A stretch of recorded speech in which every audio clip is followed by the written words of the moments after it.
Alright, so hello everyone and welcome to Satisfactory. So last time we left off, I had made this giant rubber and plastic production facility because I have basically just gotten annoyed with having to rebuild this stuff every single time I do a factory. So we're just going to make this and then import it.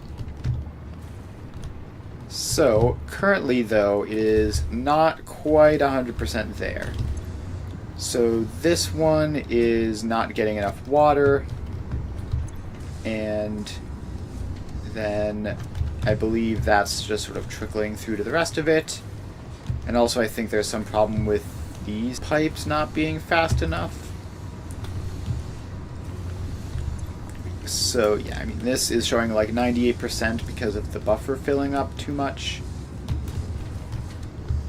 So we're gonna have to mess around with the fluid manifolds. So I think the primary way you do this is by making it loop back. So let's do that. Just take this pipe all the way along this way,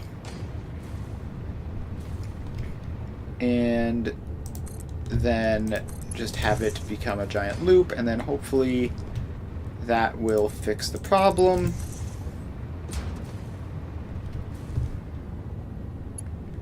And I guess you can keep going all the way across. So you are going to duck under that pipe and then go back up and just go all the way across down to the other end of this entire thing where you connect in. So hopefully that will help a little bit. And then we can make that even better by attaching it in to there. So that should be a bit of an improvement. Should be able to get everything out of there now. And whether that will actually get everything filled up or not, who can say? But if we go down here to these ones at the end, they should be fine now, hopefully. They should be fine. Then we have to deal with this one. So, the ones on this end are outputting enough. And then the problem is that the ones over here aren't getting enough water. So let's get the water pipe belted back around and see if that helps. So there we go. This goes back and then can connect into that, I guess. And this should be exactly a full pipe. It should be 600 per minute. So it's not surprising that we're going to have difficulties, and now that we're filling this up, both of these are going to be temporarily messed up even more. So let's see, which one of you, none of you are entirely full, except probably this one. Alright, let's turn you off for a little bit. So that'll give us 100 water to spare, which should help fill up this whole system faster. Because we're now sending 600 in and we're using 500. So that's now full. This is doing something or other. That one, it looks like it's going up pretty well, as does this one. And that one's already filled up to the brim. Alright, so that is good. We're going to just leave that for a second longer while these ones in the middle get filled up, because they're now the problem ones. That one's filled up. I think it's literally just this one. Alright, you're now going to get up to 40. And then constantly be cycling back down. Because of course you are.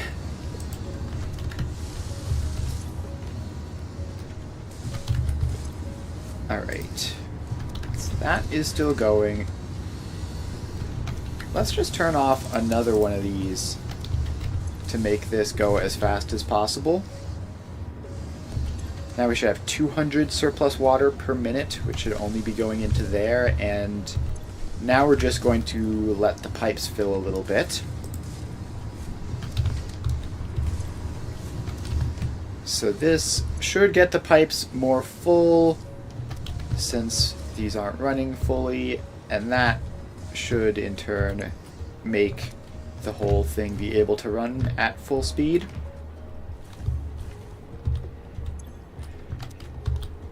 And we're going. You're showing 298. That's like very suspiciously stable. I mean, it shouldn't really be stable at all. Like, this one looks more correct. It's filling up and then emptying a little bit. And it's probably going to fill up again. And then eventually this whole thing will be done.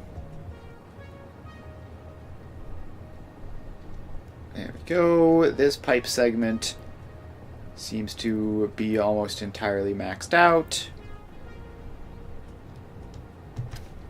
Alright, I'm going to give it just a little bit more, because it seems like we're not quite fully there yet. But it should be almost entirely filled.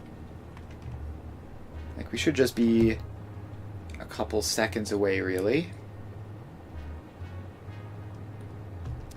Alright, I'm going to call that probably good enough. And turn those guys back on. And hopefully that's working. So these ones are much more lenient on the water supply, because there's only 480 in a pipe of 600 max. But there is still yellow flickering over here, also due to water supply problems. Alright, so for these ones, I could just drop down and increase the amount of water going in. I mean, those are showing 600 for some reason. I don't know how they've managed to do that. This one has a whole buffer over here, which is probably doing something useful, although I'm not sure what.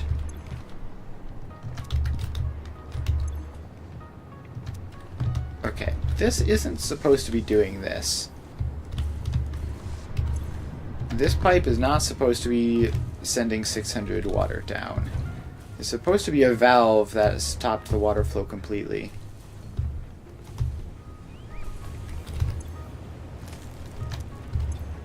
Yeah, and there it is. So, that is apparently just not a real problem.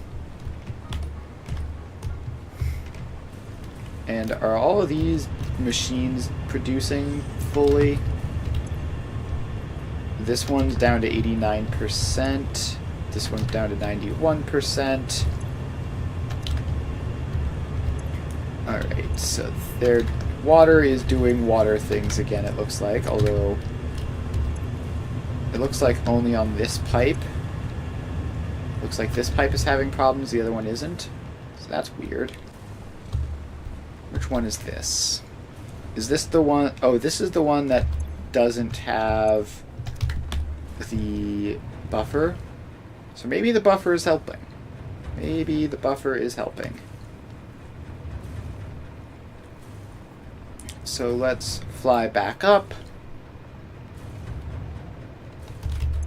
And we're showing 600 a minute of flow rate up here.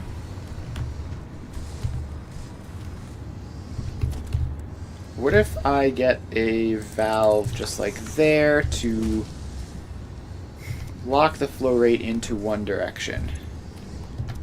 Does that help at all? Who knows? Who knows at all? So you are doing your whole thing. Let's get this loop in. I still don't understand. Like, everyone on the internet says, oh, just you make a loop and then that makes the fluid manifolds work properly. But I've never once understood why that is the case. Like, it's just sort of a trust me bro thing from my perspective.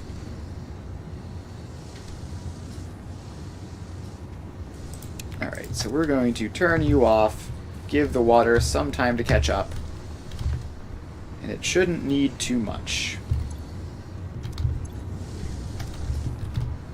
So let's get another one set up like that as well. So now we should be filling this super quickly now that 3 of those are off, and we're just going to try to get this sorted as quick as possible. Alright, so these are now all filled, and the pipes going into them appear to be doing fairly well. So we're just going to give them a bit more. So back here the flow rate is like basically 0. I guess the water filling those pipes is going around here. Alright, so this should be all set at this point. So now we can turn these guys back on. And this hopefully will be fixed. And if not, maybe I can add a buffer which will do something. Although it's hard to say for sure.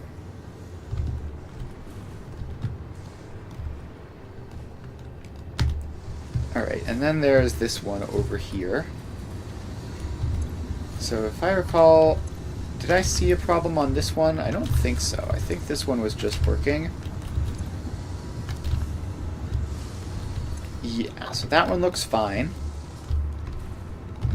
We do have some yellow lights over here. I assume that's just going to be heavy oil is output blocked because of the slower pace than it needed. Yeah, so heavy oil is down to 46.3 there. That should become fixed over time if this is going to be running at 100%, which I hope that it is. So you're going fine, you look fine, you look fine. This one does not look fine. It probably does, actually. That is filling up to 50 in between each. This one is as well. Although, theoretically, if these pipes were full, it wouldn't be quite as jumpy with that.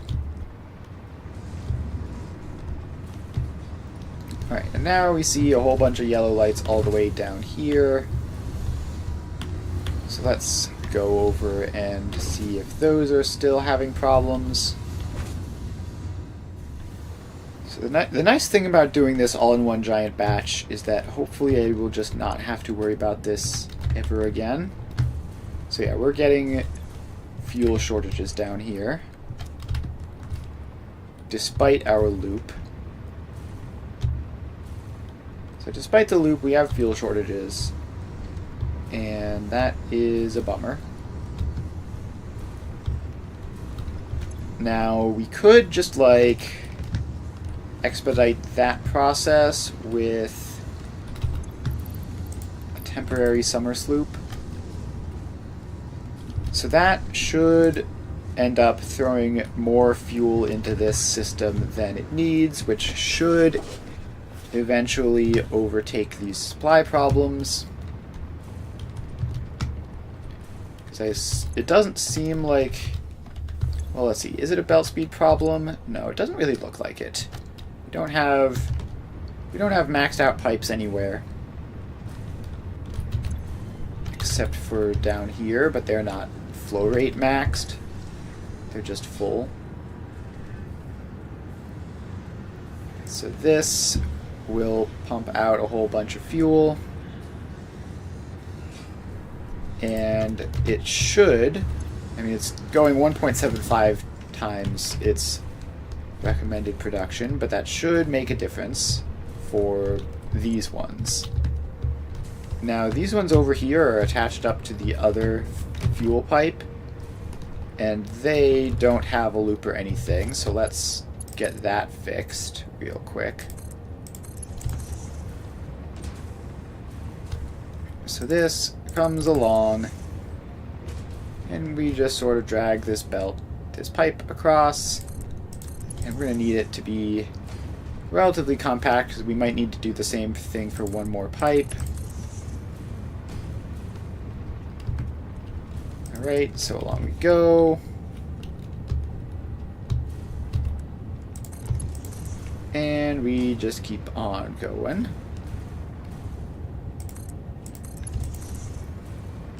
Alright, so now you feed in to there, and we want that to be on level, I think, to just prevent any other problems.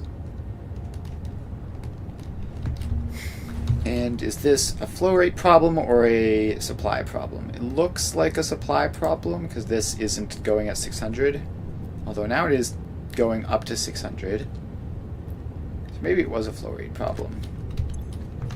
Who knows? Alright, so let's see. If that summer sloop was working, then we should have plenty of fuel on this side. And let's go and see if that's the case. So you are not good on fuel yet. You're almost there, at least, so that's something. So yeah, you're probably all set.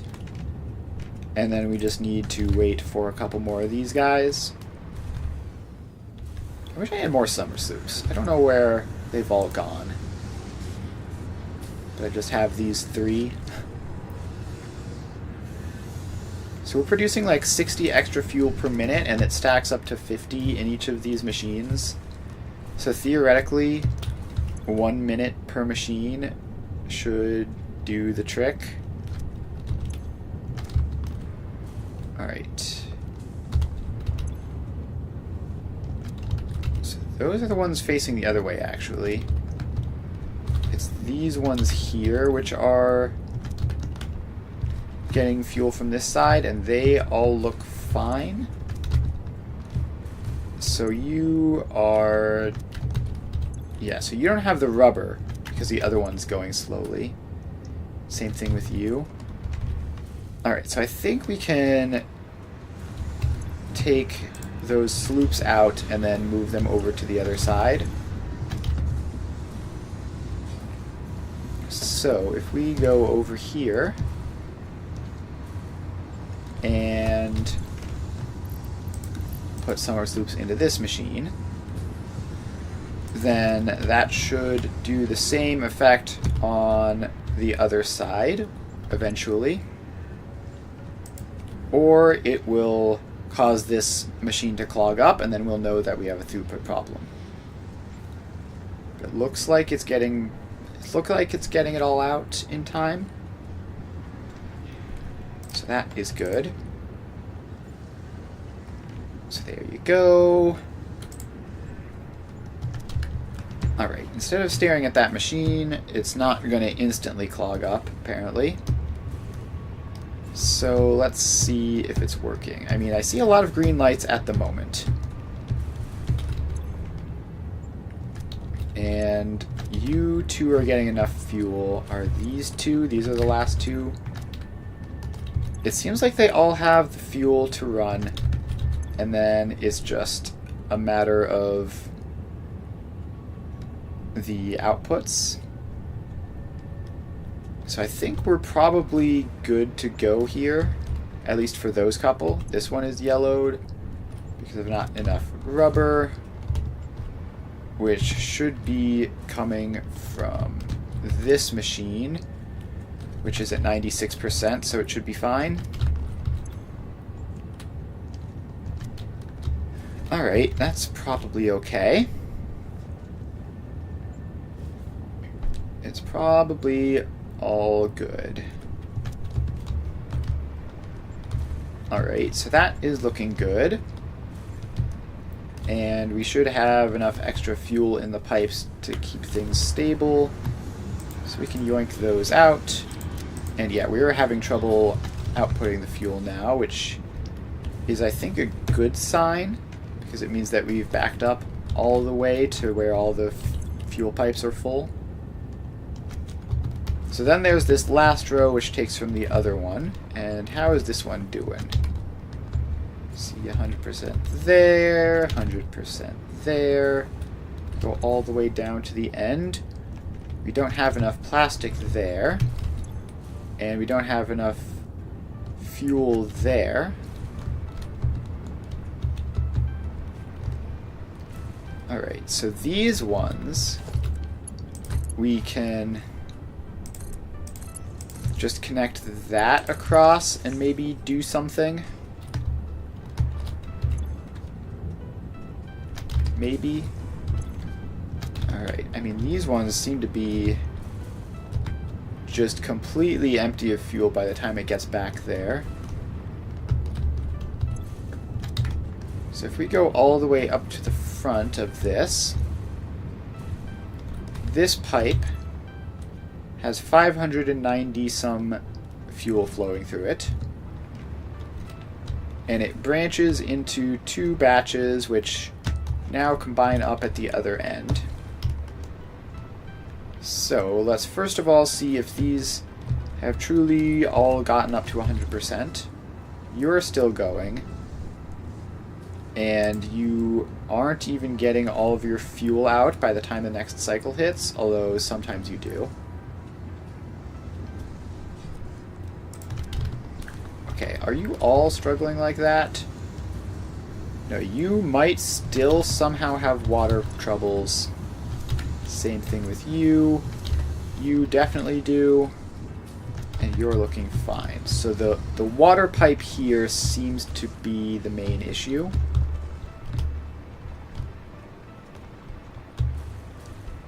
So, let's see. How can we fix that? I guess one thing we can try to do is add an industrial fluid buffer. Because adding one of these sometimes magically makes things better and frequently makes things much worse.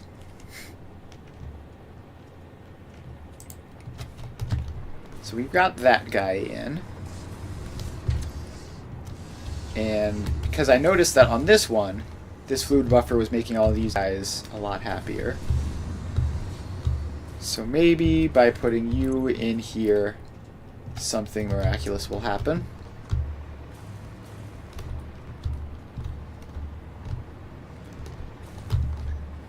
But it doesn't look like it immediately. So you're just filling, you aren't draining at all.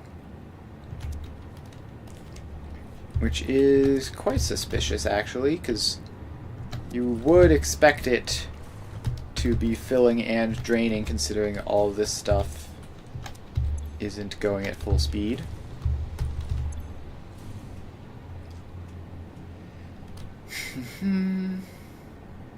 Alright, maybe it probably just like has to fill up to a certain point before that starts. So let's get these guys turned off first. And preferably the ones that are at 50 out of 50, which is apparently literally just that one. and then maybe this one will get there. Because having them turned off at 50 out of 50 means when you turn them back on, there isn't like a massive surge of demand. Alright, now it is draining a tiny little bit, but not nearly as much as it's filling. So let's see how that goes. So we can turn you off, and then we can go over here, wait for you to fill up, and then deactivate you. We're going to see if this fluid buffer strategy works. And we're going to start by getting this entire thing deactivated. So this entire line just isn't going, which means that those machines over there are going to stop too, which is a bit of a shame. But if filling this fluid buffer does anything, then I want it to fill relatively quickly to begin with. And my theory is that this will sort of regulate the demand so that when demand spikes, this can fill it, and then when it craters, this can recover. I don't know if it'll work, but it's worth a shot. Alright, no, so this is the problem. Our fill rate has just crashed entirely, and for no discernible reason. So I don't know why it's done that. Nothing it's connected to should be doing that, except I guess maybe the pipes themselves.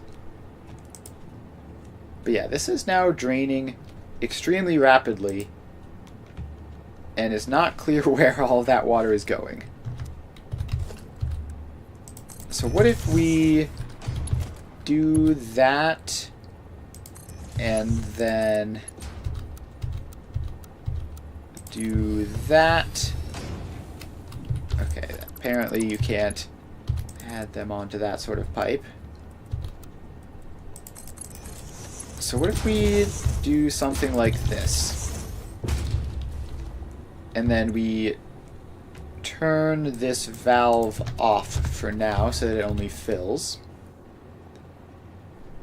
So now there should be basically nowhere for it to drain to, and it should just load up. Despite that, it is, I guess, filling up this section of pipe.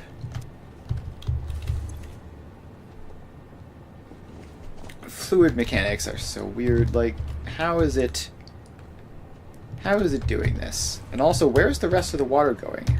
This is supposed to be like 600 water a minute, and it has nowhere else to go except for here, and yet there is simply no sign of it.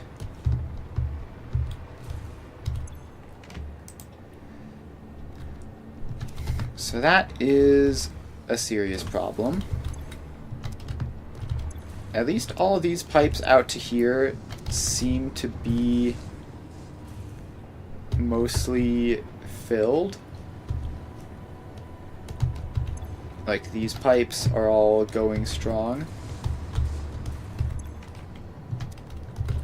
And yeah, okay, I don't know where all the rest of the water flow is even going off of that.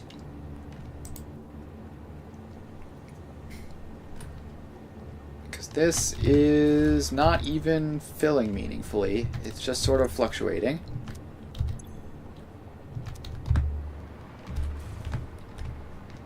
So who knows why that is happening? Considering it shouldn't even be possible for it to output to anything, considering, like, this has a valve going into it, and the valve going out of it has been turned off. It should literally only fill, but instead it seems like it might be just sloshing back and forth within the pipes that are, like, immediately here, which is kind of a ridiculous thing for it to do.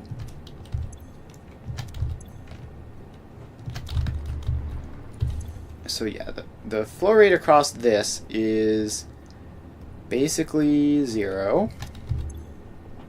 And there's no clear reason why that is the case. Fluid buffers are so weird. Like, why can't fluids just work normally? Like, I should just be pumping 600 water a minute into this, and that should be that. Unless the head lift has failed completely, which I don't think it would have done.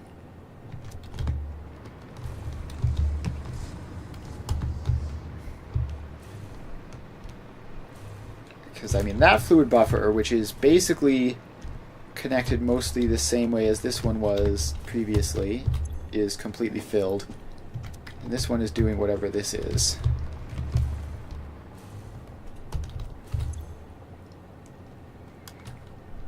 Yeah, why can't you just work? So now you're just completely stationary? Like you're doing nothing at all?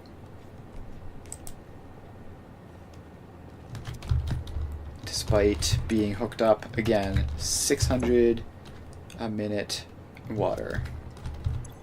And this is flowing like crazy, but I think it's just going in a loop. So maybe I just need, like, valves on here to just, like, control the direction that water flows around this loop.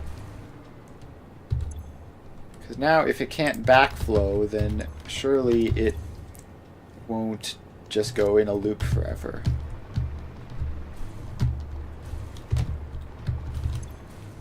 This is just stable at 357.6 with nothing going in or out.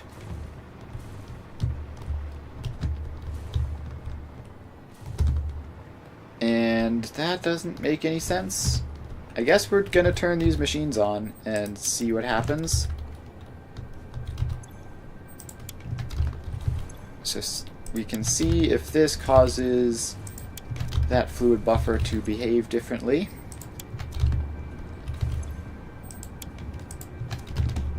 Alright, so we do that. Now we have constant water flow going out of this. And we have this pipe going that way. I don't know what all that's about. It doesn't seem to be causing any immediate problems. This is still stuck exactly where it's at. With nothing going in or out. All of these pipes filled. I didn't, like, accidentally set this valve to 0, did I? No, I didn't. Alright.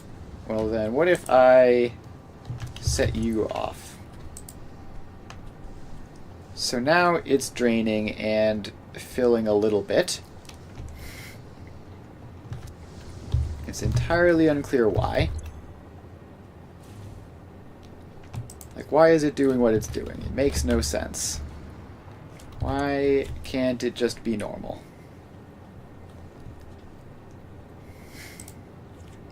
Alright, now this is filling at like 500 a minute, which is somewhat concerning considering that all these guys need to be getting water too. But it looks like, at least for the time being, this is going fine. And I don't know, maybe this is doing something to help that. But it looks like it is going, I don't know, it's lower than it was. This is showing net positive most of the time, if not all the time. Okay, no, now it's going net negative, but only very briefly.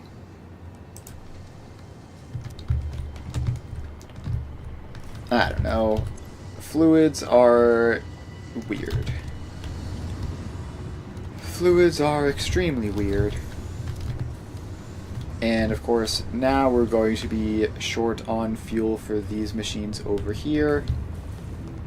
So I turned off everything that goes into them. So let's... We can't even summer sloop these because it's going through 600 a minute through a single pipe, which is not the best.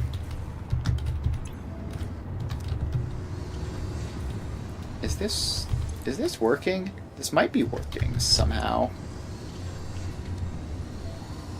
So you're staying up at 50. I don't know. It looks like it might... Either it's somehow fixed it, or there's just enough buffer built up that it's invisible still. And I feel like it's probably the latter, but also I don't need... I don't know.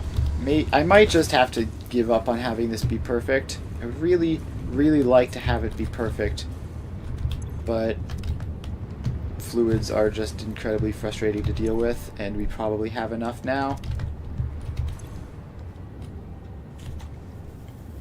So these ones back here are certainly struggling.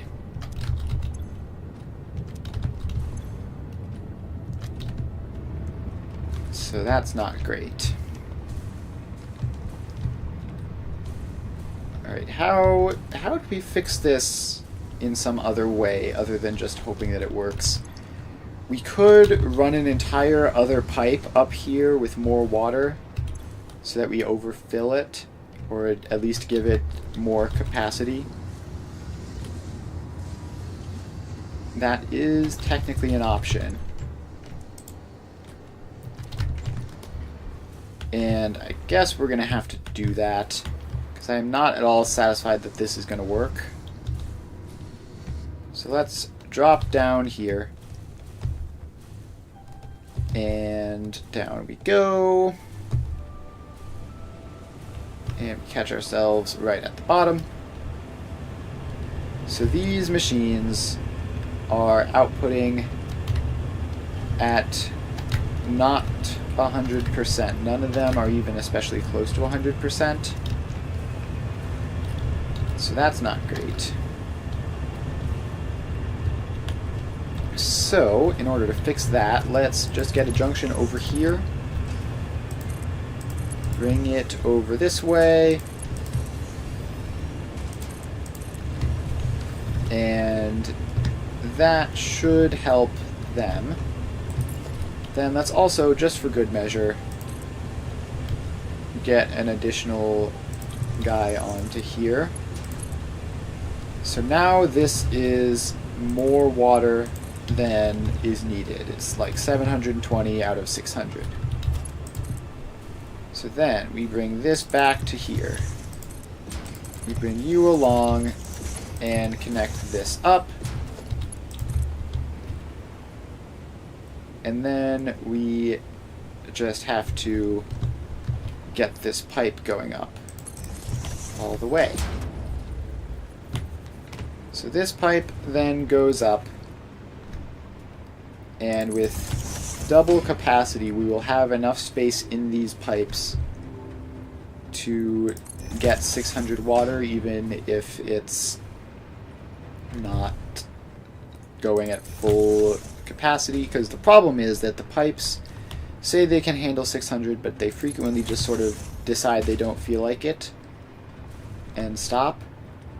So having an additional pipe to do the job will make that not be an issue. So you're going up to there, and then you can come out like there-ish, and then have a pipe go in, and then this pipe comes out and is just gonna go up and above, and it is going to then have to sort of sneak it around here to get it where I want it to go. So I want this to just sort of attach in, let's see here, somewhere central, I think, but not going into the wrong pipe. So if we have it go in here, will that be good enough? I think so. Alright, so let's have that there. Have this pipe go in there, and then have that connect across to that to make the loop even shorter. So hopefully that will solve the problem. And in the short term, we have a lot more water pipes to fill. So we're going to have to wait on that a little bit, because all those pipes are going to need to fill up with the fresh water. But it looks like they're getting there pretty quick.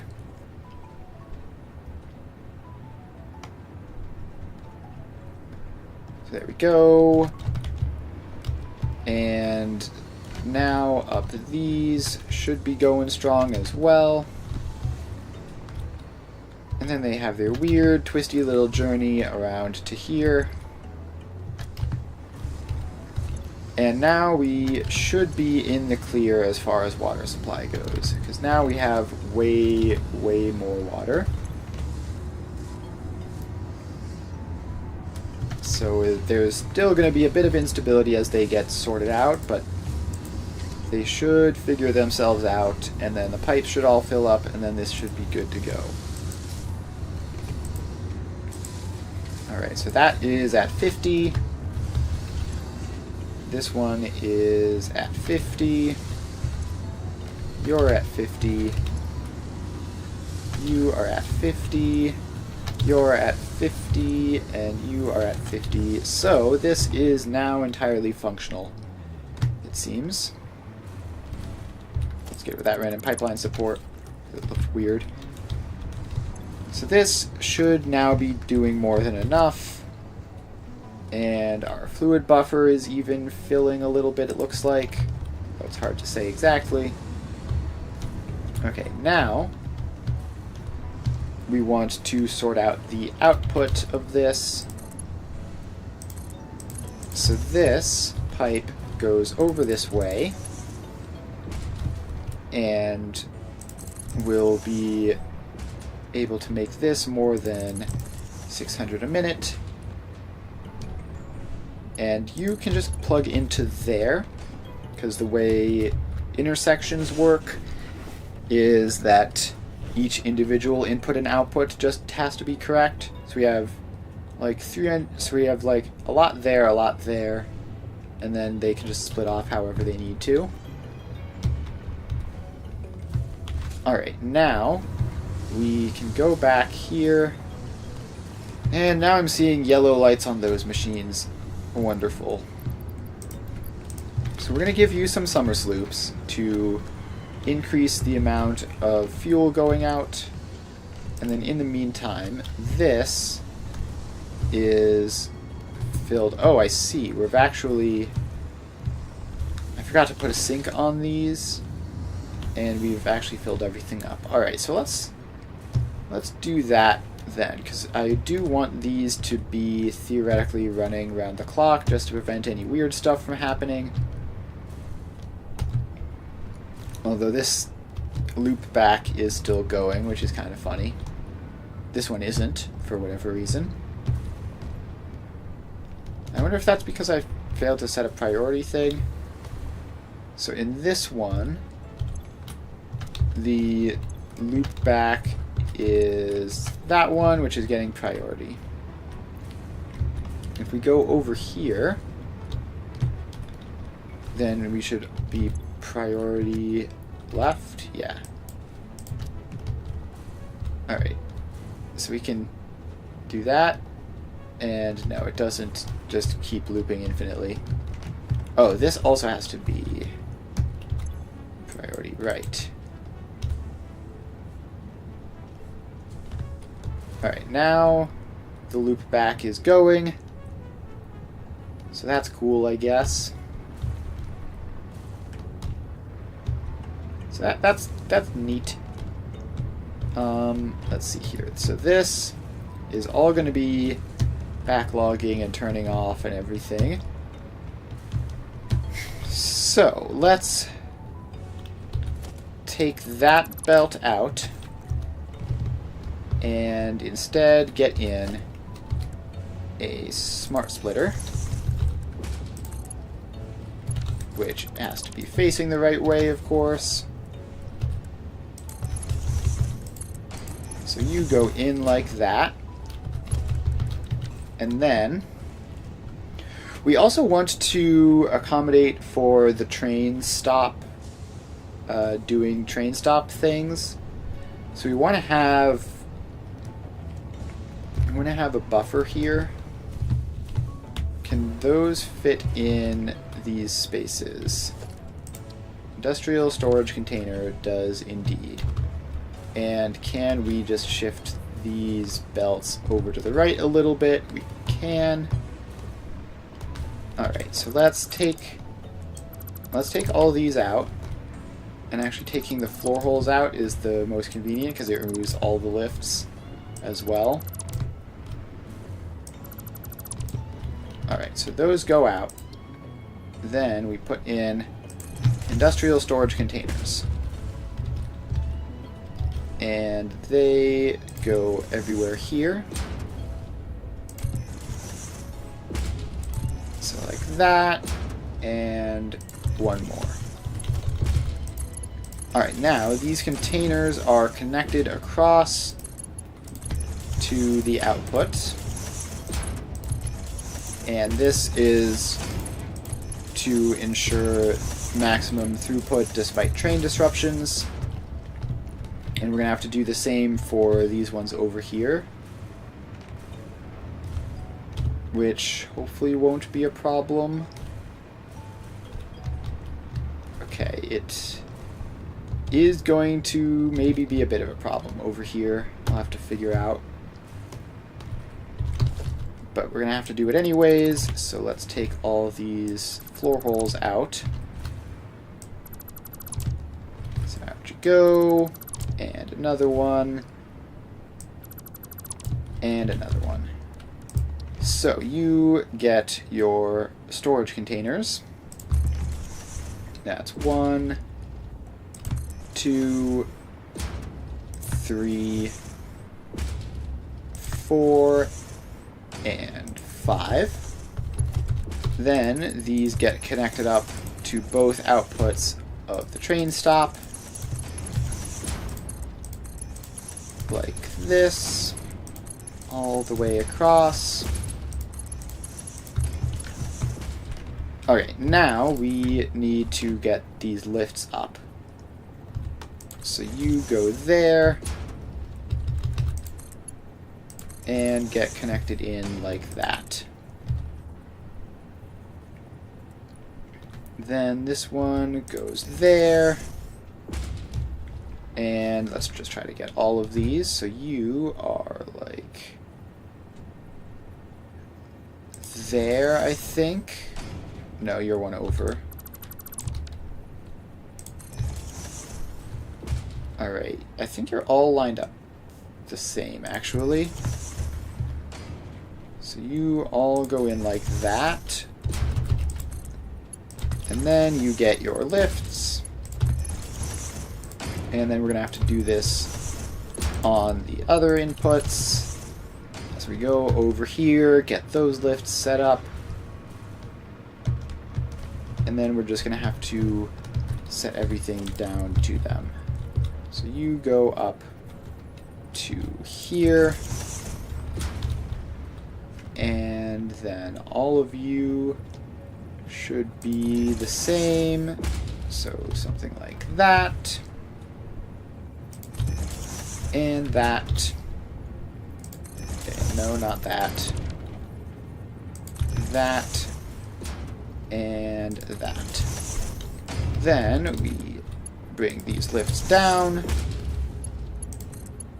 And they fill up these boxes. What are you doing there?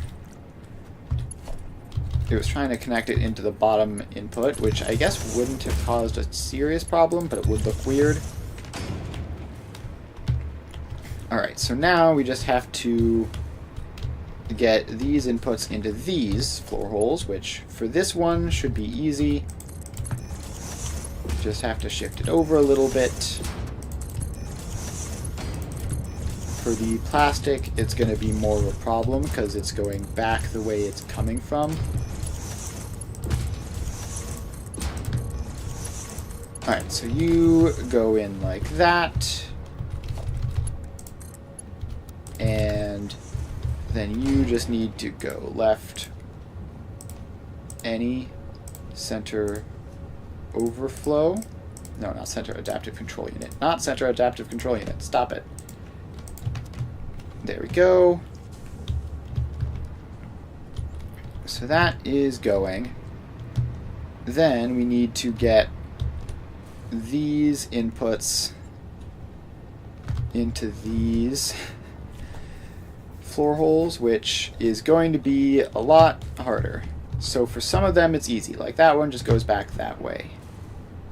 For this one, it's directly under a belt, and for that one it's directly under a belt.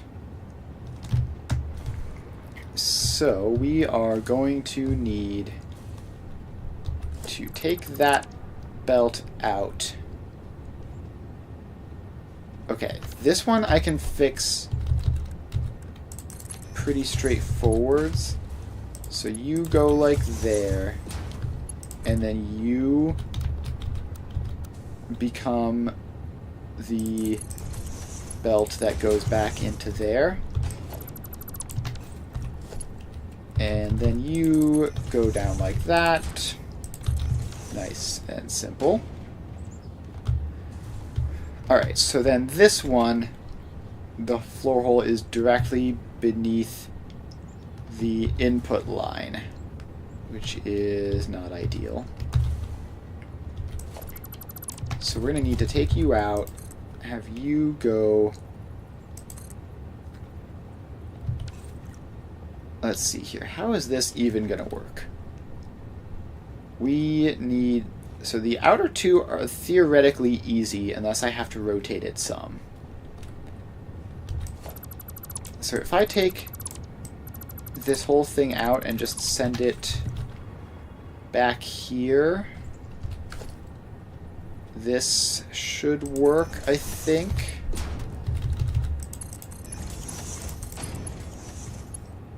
So if you go in like that, and then across to those two, and then into there. And I'm pretty sure that that lift is connected up as well. Alright, we're now all good. So this is now connected up to these industrial storage crates, which will keep the train system going at full speed, even if that full speed becomes quite large later on. And then we just need to get in the sinks. So we get to pop a sink in there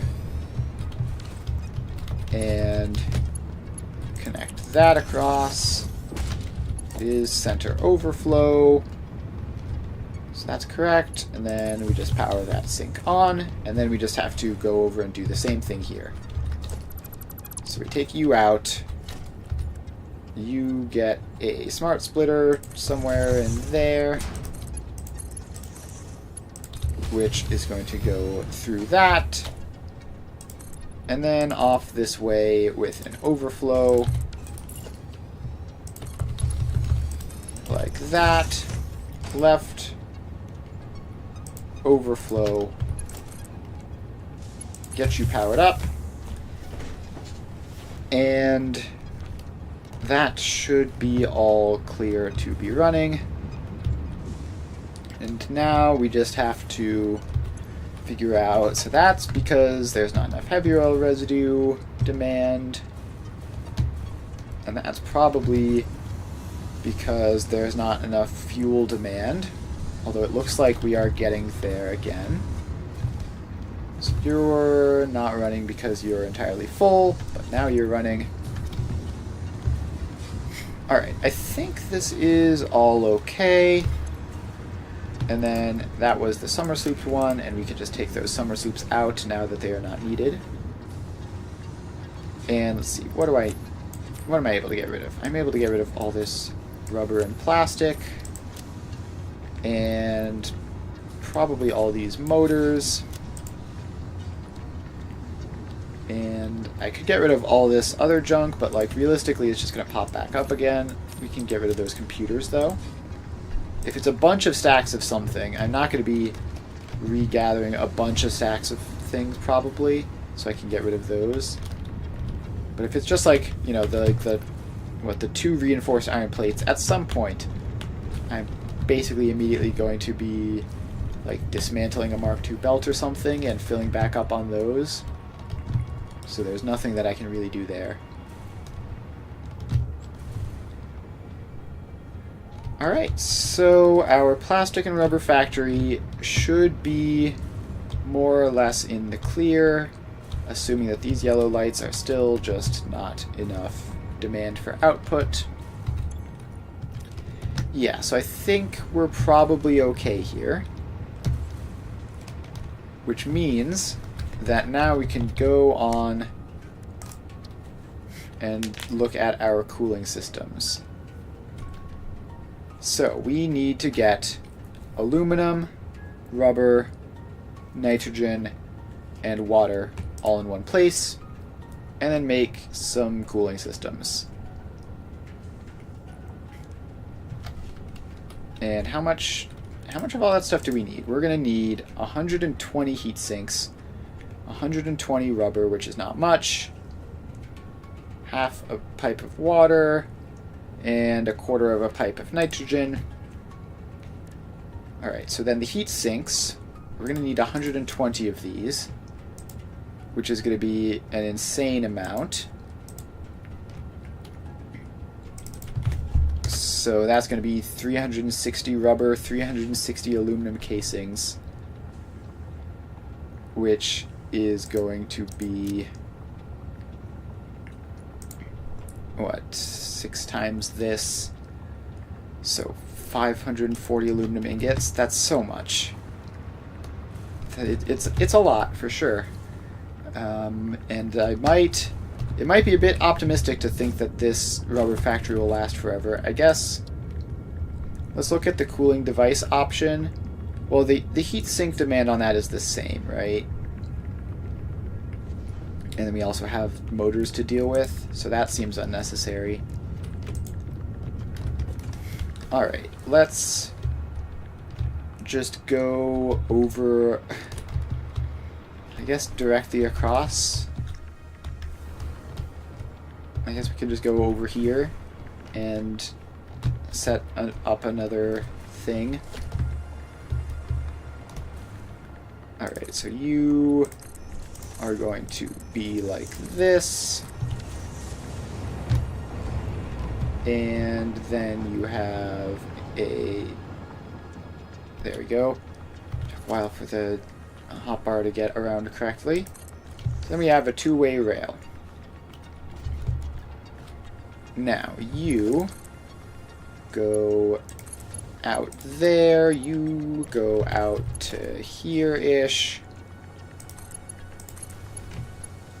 Then you go out to there, you go out to there, and then we also go directly across because this is a four-way intersection instead of just a three-way. Then we get our signals on. So we have a block signal here and a path signal there.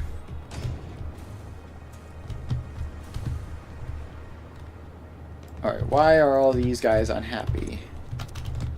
Because of it looping into itself.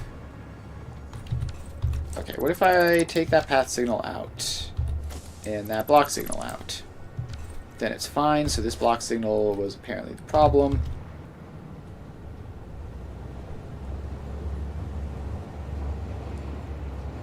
Alright. So if you put that in, everything breaks again. Alright, now if we take great effort to put it in back there, then we're still good. And then we put that signal in, and... Alright, intersection complete. Intersection complete. Now we need to refresh ourselves. It is aluminum, rubber, nitrogen, and then we need to just get water, which we can probably just yoink from somewhere over there. At least we can use the head lift system from that one. So it is just aluminum, rubber, and nitrogen, just 3 things. That's pretty easy. So let's start getting some foundations down. And these just go over this way. And then they go in here as a second row. And then we're definitely going to need at least a 3rd row. So something like that to start off with. Okay, I don't know why I was going through the options there. We just need railways, the first one. Alright, so you go there, and then you go down that way. So, we have 1 input, that's aluminum. Then we get input number 2. These can be relatively close, I think. And input number 3. So this is cooling system aluminum. This is cooling system nitrogen. And this is cooling system rubber. Alright, so those are named. Now we just have to go through all the rest of the effort in setting them up. So you are aluminum, you get 1, 2, 3, 4 freight platforms, and then we're going to need to get another one, but we need to get power in here first, which we could just do like that. Now that whole train platform is powered, and then we have to do the rest of these guys like that. So now we should be able to hover around here without any issues and get in another one of those. So that was 4 freight platforms. That's the 5th. And then this is just barely enough space for the input line. So that's fine. Then we get fluid freight platforms for nitrogen. 1, 2, 3, 4, and 5. And then we're gonna have to get another 100 wire. 1, 2, 3, 4, and now we just wait for the wire to show up, which hopefully will be quick. We're up to 80, up to 90, and there we go. Alright, so this is all the train stuff that we need. So now we put in this train line, which goes along that way. And I guess it goes further along that way. So then you are going to be connecting in to you somewhere. It's hard to get lined up perfectly.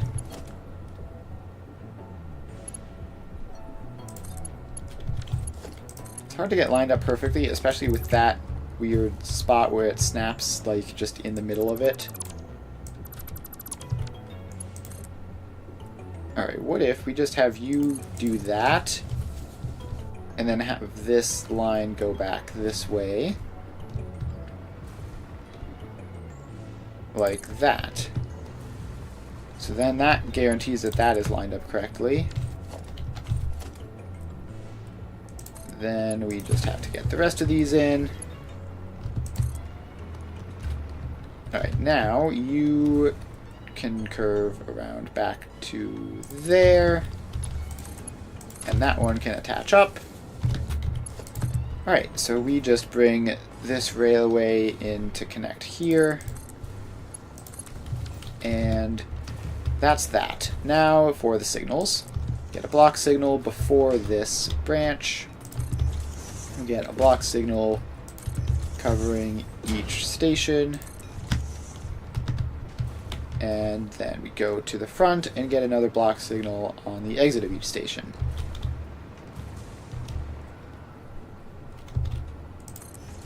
There we go.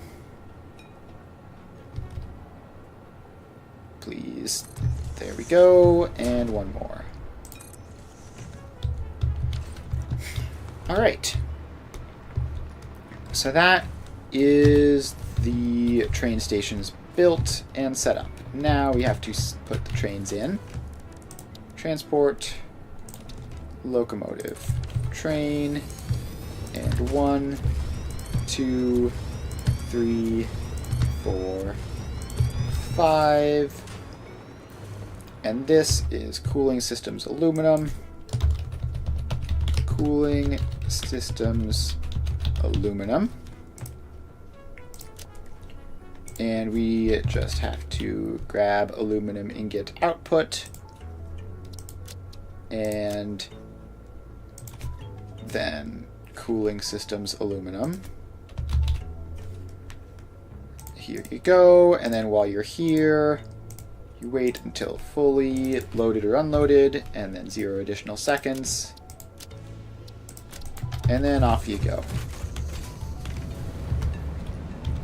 So next up, we have nitrogen. Oh, I have to set these to unload first. Because if a train returns while this is set to load, then it just sort of breaks everything temporarily. And we definitely don't want that.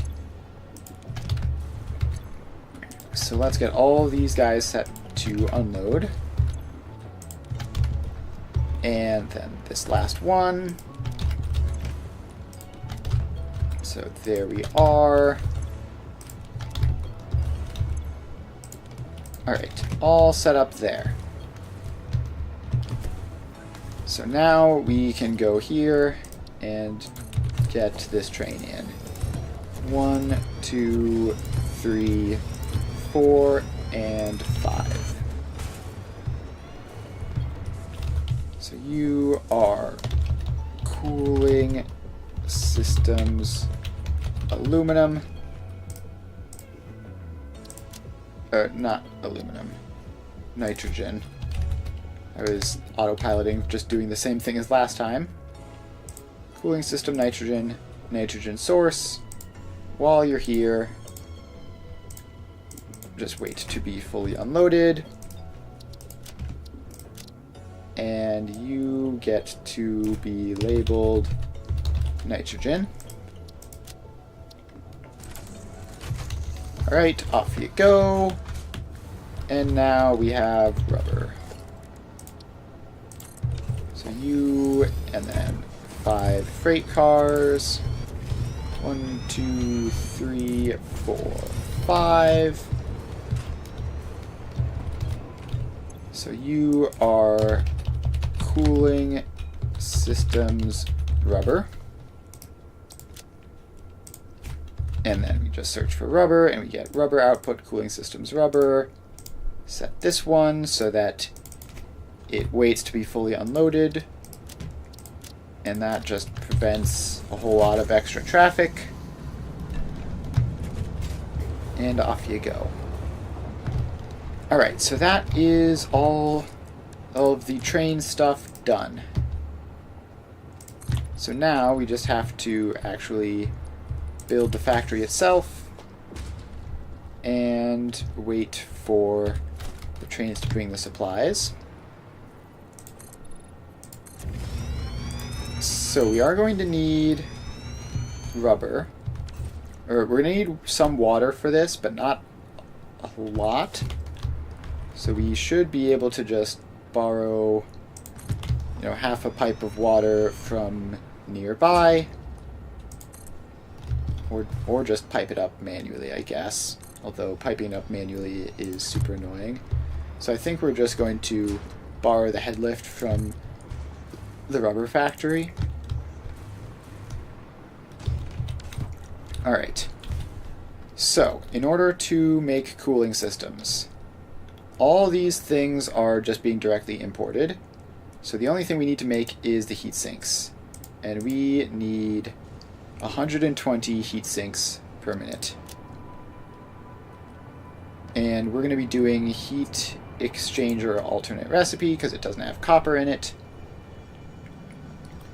So, if we want 120 of that, we're going to need 12 of these, which means we're going to need 360 aluminum casings, which means we're going to need 6 of these. So that's step 1, is 6 constructors making aluminum casings from aluminum ingots.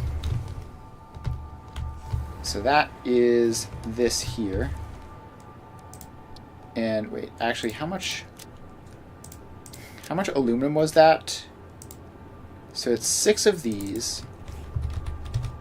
So it's 540 aluminum ingots. So that is within a single belt, so that's fine. So let's just grab all this up.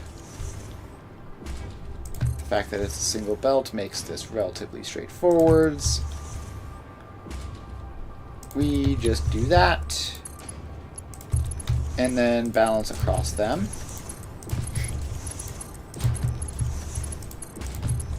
So there we go. And these all connect up, and we have our belt. So now let's expand this foundation out and bring that aluminum up. Alright, so the aluminum goes right up to there.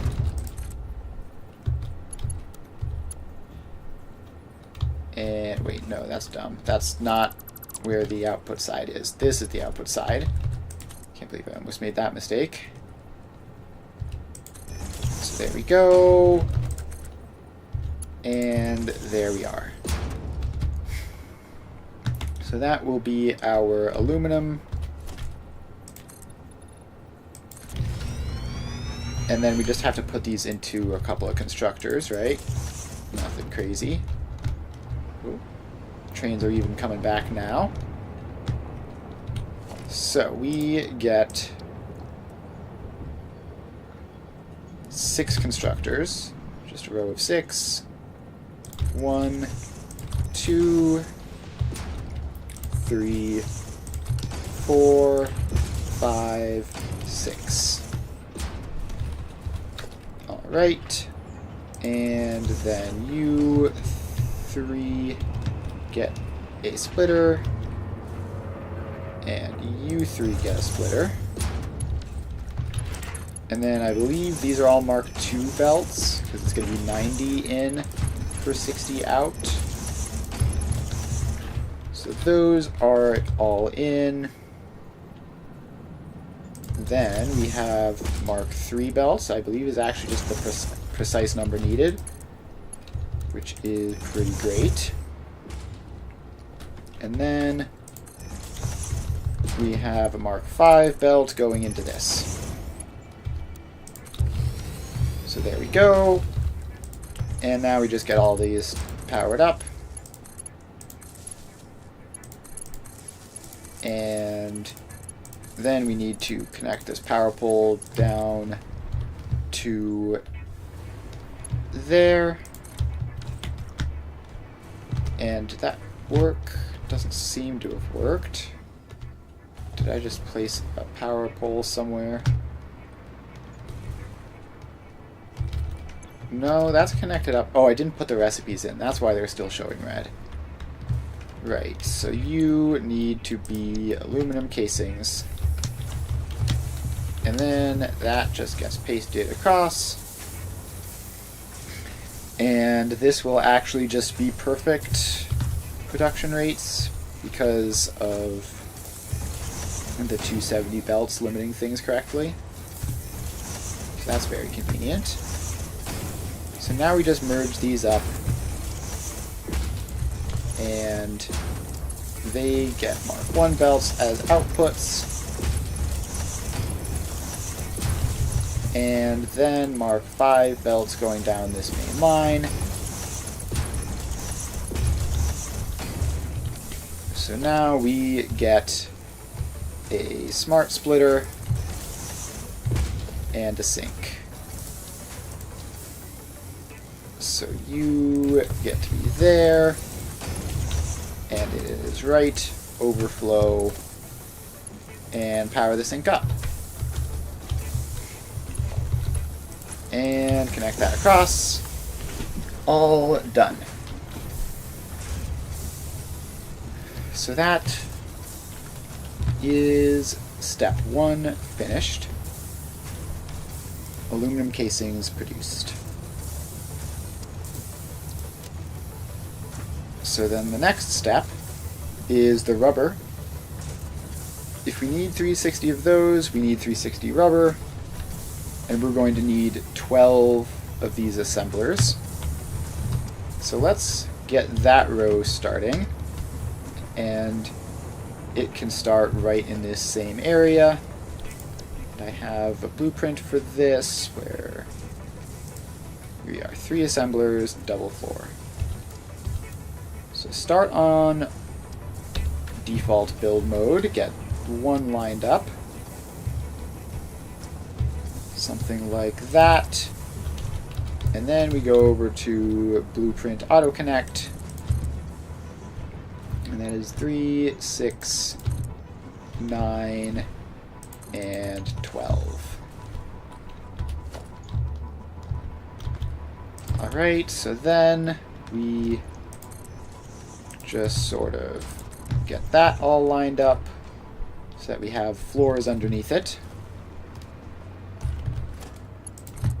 Alright, now we power these across and then connect them all down to you. So now we have plenty of power lines, we don't have to worry about running out. Alright, so these are heat sinks. Sinks using the heat exchanger alternate, and we just paste all these across like this. Alright, so now those are all set up. We just need to get the 1 to 4 splitters in both top and bottom, and then supply the rubber and the aluminum. So these are 30 of each inputs, so these are going to be Mark 2 belts here.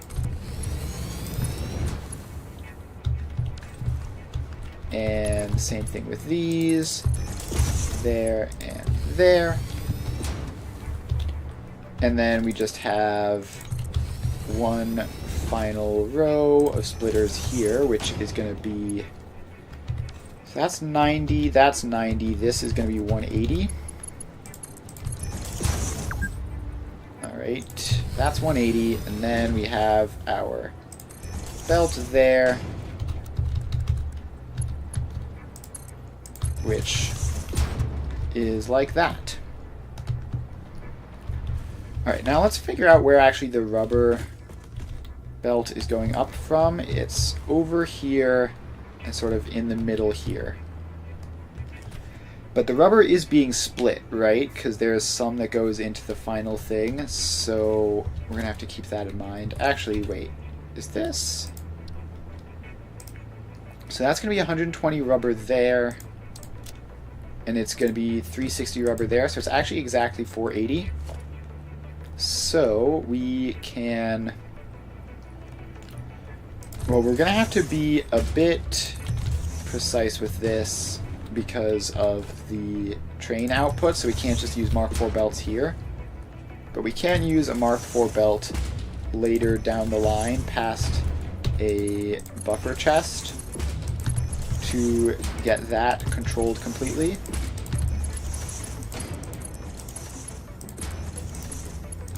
So this fills up, and this area is clear, right? Yep, totally clear. So you go up to here, and then you take all that. Then we get just like a basic ordinary buffer chest. And we have a Mark V belt feeding into it. And we can have a Mark IV belt feeding out of it. And then we just need to split this. So we have this, which is Mark IV. We need to split it into 4, then merge 3 of them up to get our 360. So we take this side off and this side off. Then we take the rest of these and we merge them up into there. So that is our rubber supply. And we're just going to connect half of this up immediately and then I think just go immediately into the other half. Alright, so that comes down.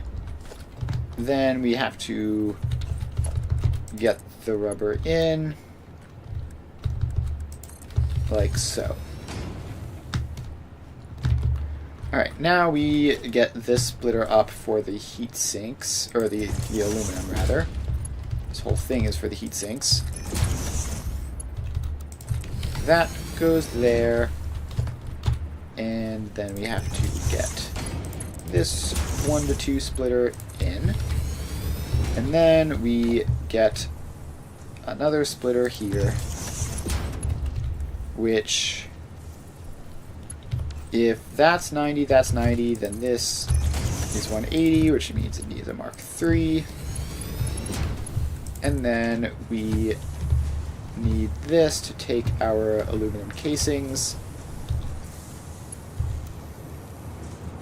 And you just sort of go over there and then in there. And let's make sure that both of those are Mark IVs so we don't have weird overflow problems, which we probably shouldn't have, but just to make sure.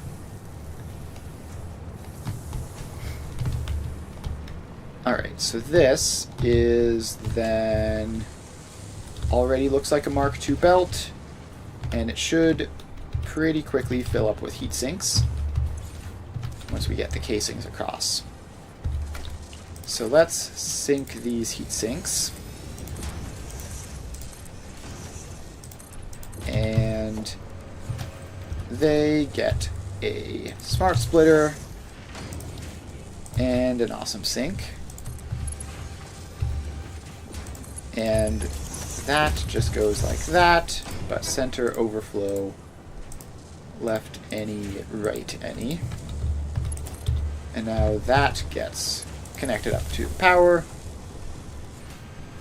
And it should be a good stable 120. And that should be all good. It looks correct for now, but there is the occasional gap, it looks like, which will probably be ironed out as some of these ones from further back here make it the rest of the way up to the front, because this is going at 100% as expected. So this should be all clear. And there's a gap, which that heatsink just perfectly slides into. You love to see it. That's real satisfying. Like, there's just a gap on the belt there, and then at exactly the right moment, that one slides in and fills that gap. That's extremely elegant. Alright, anyways, we have our heat sinks. We have our rubber. We have our nitrogen, kind of. We just need to bring the water across, and then this will be done. So, the water, we are just going to go over here, and let's see, need to make sure that we get close enough over to this direction that we don't fall and die. So we're just going to hijack this head lift system. We're not going to use the water from this, obviously. We're going to place new extractors. And we need, what, 300 water, I think? So the cooling system is 30 water each, so 300 for 10, yes. So we need 300 water. So we are just going to go like this. Wait, actually that's probably not going. Ooh. There's a guy there. Hello. Surprised me a little bit. Alright, so that all goes forwards and connects into a power line somewhere. Then we take this, and it is going to go forwards. It is going to connect in with this whole situation here. So I guess it can just connect it up to any of these. So now they're all connected. And you can then go up this way. So we go. And we just have to lift you up this wall. And then bring you across underneath the train tracks to the other side, where we'll probably, I think we should be fine because that's also like a floor up. Alright, so you are now all the way up there, and I need to see if water is actually coming through here. It is. So it should be up to the top in no time. So this has to make it over that way.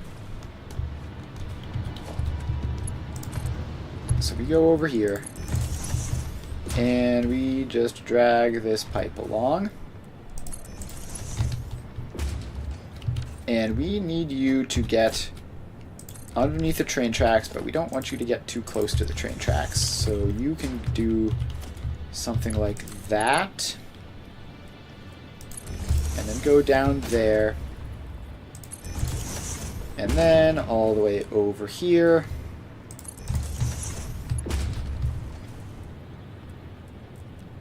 And please just align correctly. Like that. And we just keep going, placing up these pipes as we go. And now we are underneath the tracks, and now we're on the other side. So this is the approximate location.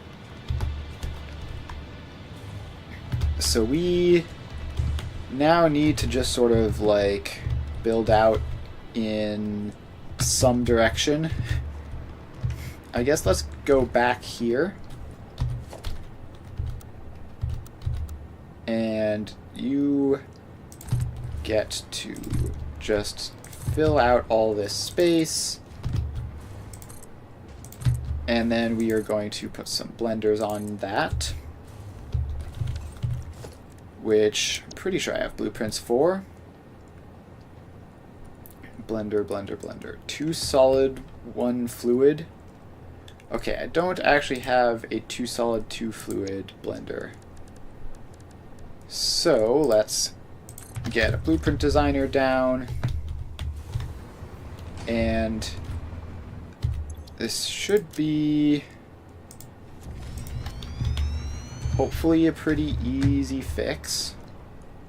We just have to add an additional fluid input, which we can just do up here. We have our 2 solids down there, and then we have this one up here.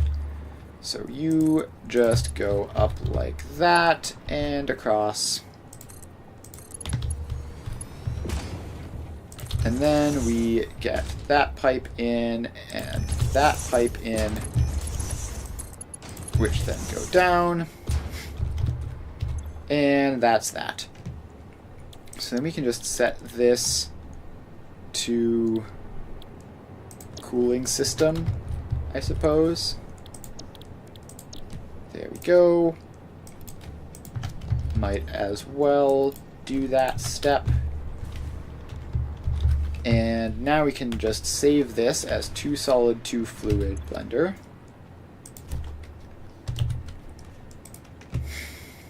And we save, and we clear. And then we reclaim all those parts that we used for that. And now we can just place a bunch of these blueprints down. So you can go in. You don't have to go that far back. You can go up to here should be fine. And then we go 10 of these. So that's 2, 4, 6, 8, 10, which does go a little bit over the edge. So let's get our foundations in. So if we just go like that, then the floor exists now. We can get back within power range. And do I have another slot off of that? I do. Cool. So now you guys get to all get powered up. Like this. No, not like that. Don't place random power poles floating in the middle of nowhere. There we go. So that's all powered. Now, we just have to get our inputs in. So we have heat sinks and rubber as the solid inputs. And they should be the easier ones because we have both of them just sort of here. Although let's get the splitter in first. So we need this to be the special one, which does the loop back. And actually, how much do these take? 12 of each, so definitely in Mark 1 territory. So even with both of them, it's 24.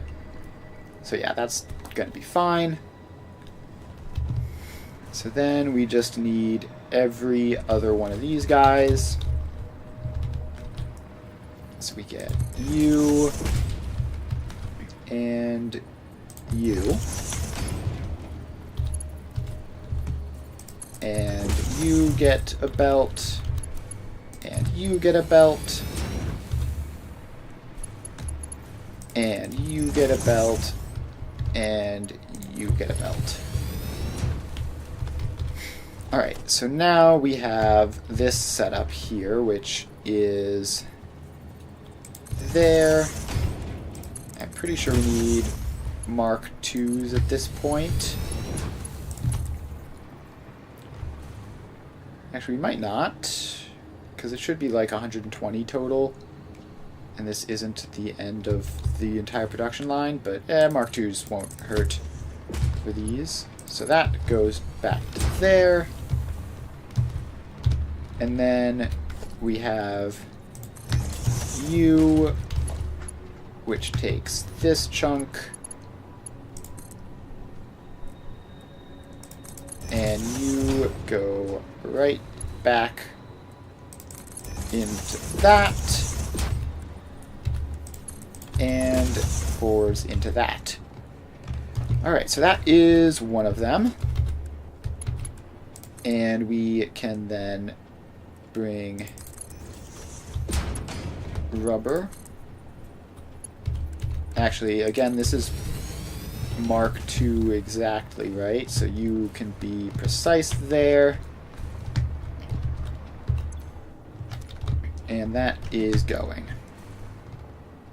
So then we have to do the same thing on the other side for this one, for the heat sinks. So you go into this one, and then you have your loop back. Then we get splitters for these two. There and there. And then all the belts get placed. So those belts all are in. Now we just need our 1 to 3 splitter, which goes to there and over to there and all the way over to here. Then we have the loop back, which comes back this way and then is going to go into this merger. So that merger goes forwards with like a Mark III belt, and actually I think these need to be priority mergers with priority right there and priority left here. So just in case that's important, that's all set up. Now we just have to get our heat sinks over there, which is going to be a bit of a trip, but nothing too crazy. So this gets on a Mark II belt and comes over this way.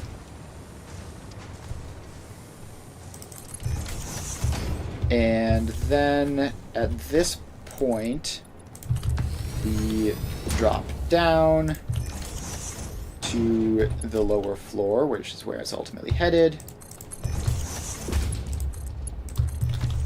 So this goes down to here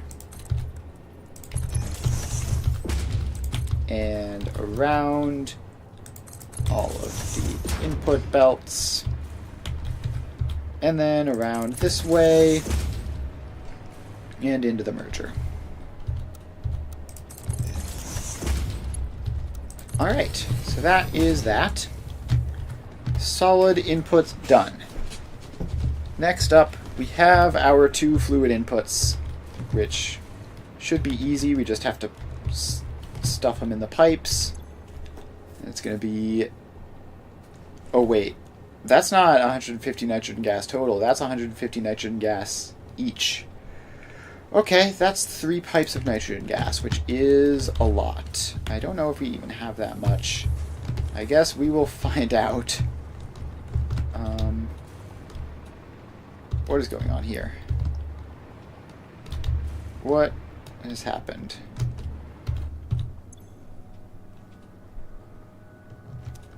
What? Why are you here? Why have you decided that this is the spot you want to go?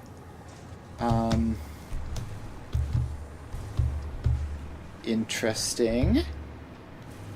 Very interesting indeed. I guess we need Fortunately, we have the space for this. It's not too hard.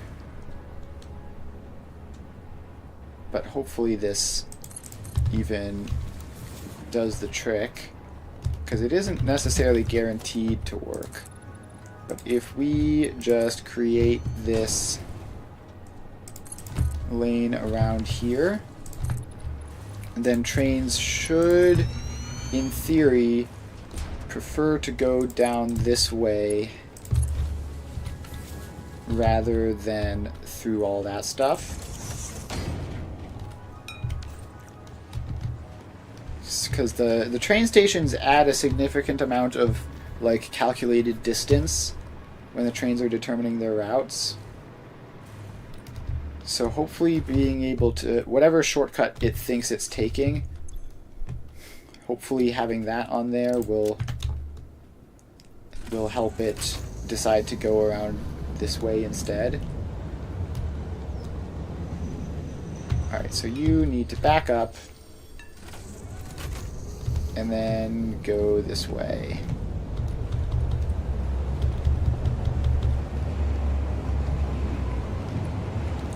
Alright.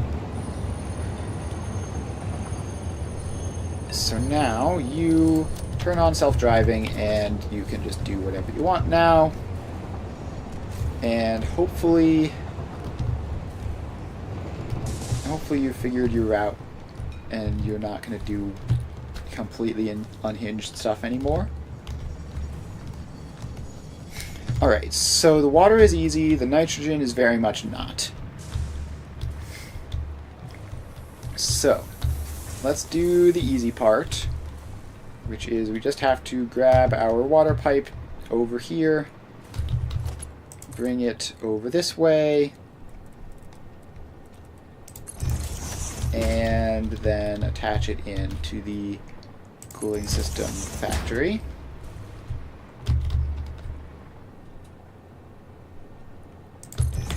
Alright, so you're back here, and you need to, I think, get through this floor with a proper floor hole.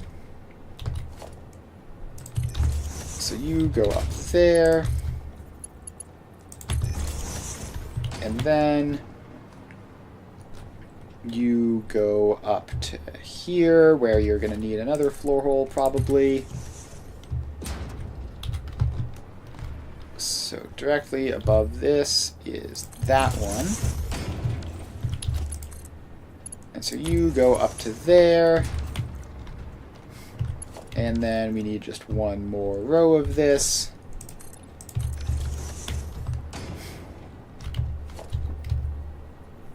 So that, and then that goes up there, pipe goes in there, water supplied.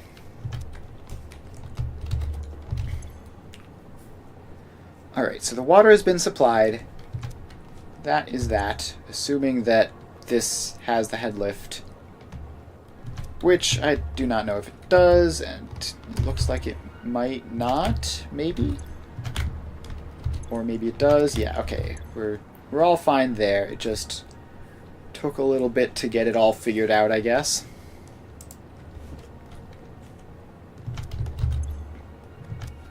Now, it's not super reliable, it looks like. Alright, so now we're all the way down to there.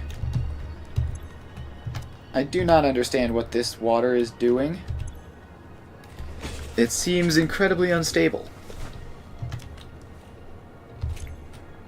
Like, we did get a couple pretty sizable bursts of water through, and then it stopped down to like this.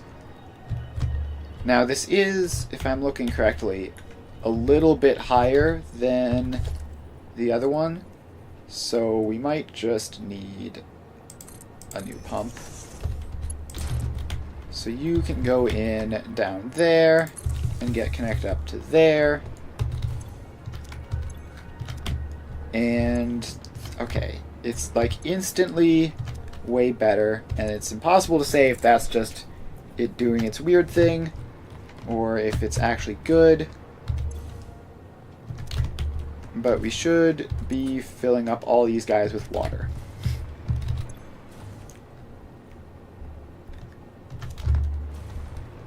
So that is going well. Yeah, there's a whole lot of these in here, so it's going to take a lot of water to fill up, but it should be just about there. Alright, and then finally we have the nitrogen. So we need to get nitrogen from in here up to there in 3 pipes.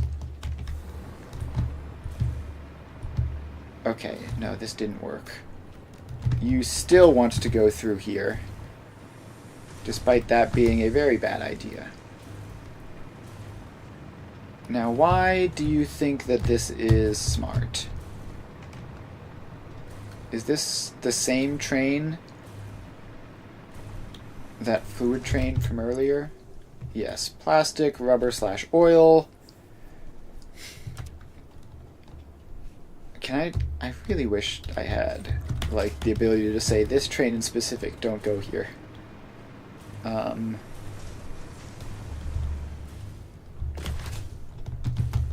Let's see here. So one thing we could do is if we just remove these cross lanes, that would probably do it. So you go out, you go out. So now it's actually quite difficult for things to get from there to here, which isn't ideal because we do want the what's it called? We do want one train to make that trip, but you get self-driving turned off, you get backed up, and then we just have to drive you forwards out of here again. And now that this is a lot sketchier of a track... Oh wait, I didn't mean to hop out there. I need to set self-driving back on. And now you should have to, like, take a bit of a detour to get to wherever you're going. And hopefully that detour isn't just turning around in some other station, but we'll have to keep an eye out for that. So you're going down there, and you're taking that turn, so that should be good. Well, now, I still don't understand why you thought this was a good idea. Is it like... I don't know, maybe it's only possible to reach that if you're pointed the right direction on the track? I don't know. That's bizarre. Anyways, back to what we're intending to be doing. We've got all of this stuff, and you need to get hooked up. So I don't know if we have enough nitrogen to actually be able to do this. 1500 is a lot, but we should at least be able to sort of get it going, get a good solid chunk, and then if everything runs out of nitrogen, then everything runs out of nitrogen. And we'll figure out what to do about that then.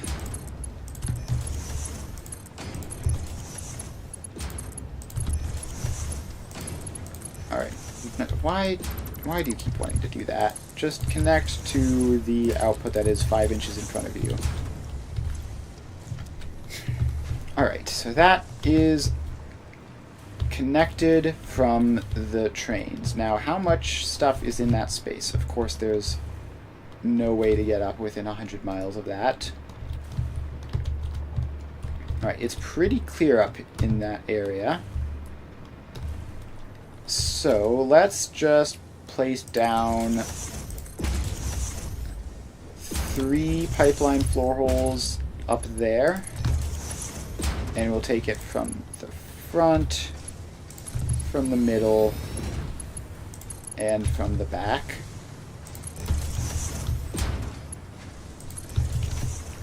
Alright, so that should be that. And then we just have to bring these up into here. And we're going to... Actually, I think I want that one to go just directly forwards. And then these ones can peel off to the sides.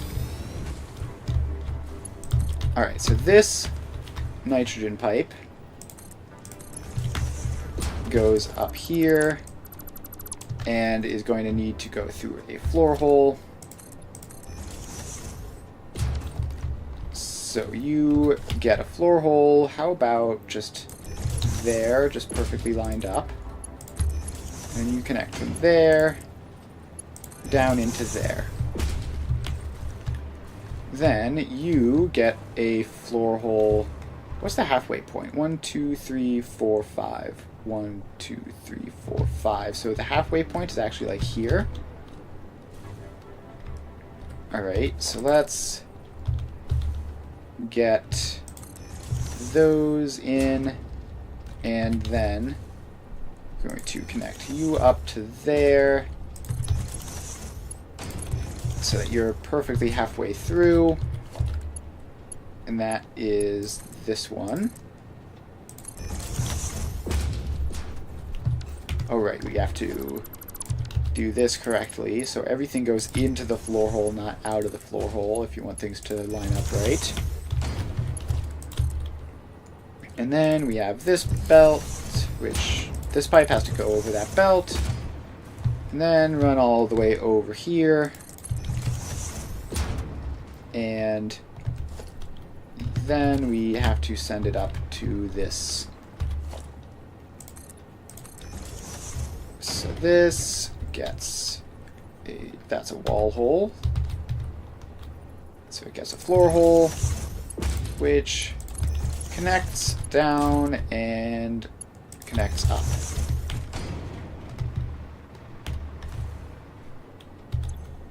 Alright, so there is evidently some nitrogen gas in these pipes. 600 in that one, seemingly 0 in that one, 600 in that one. Alright, so why is that middle one all messed up? And it's this middle one here. We're showing 600 on this side, so I don't know what's going wrong exactly.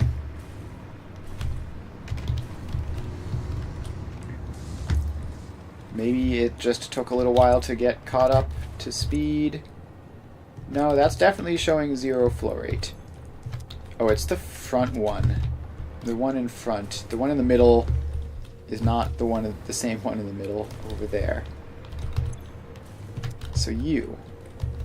Why are you like this?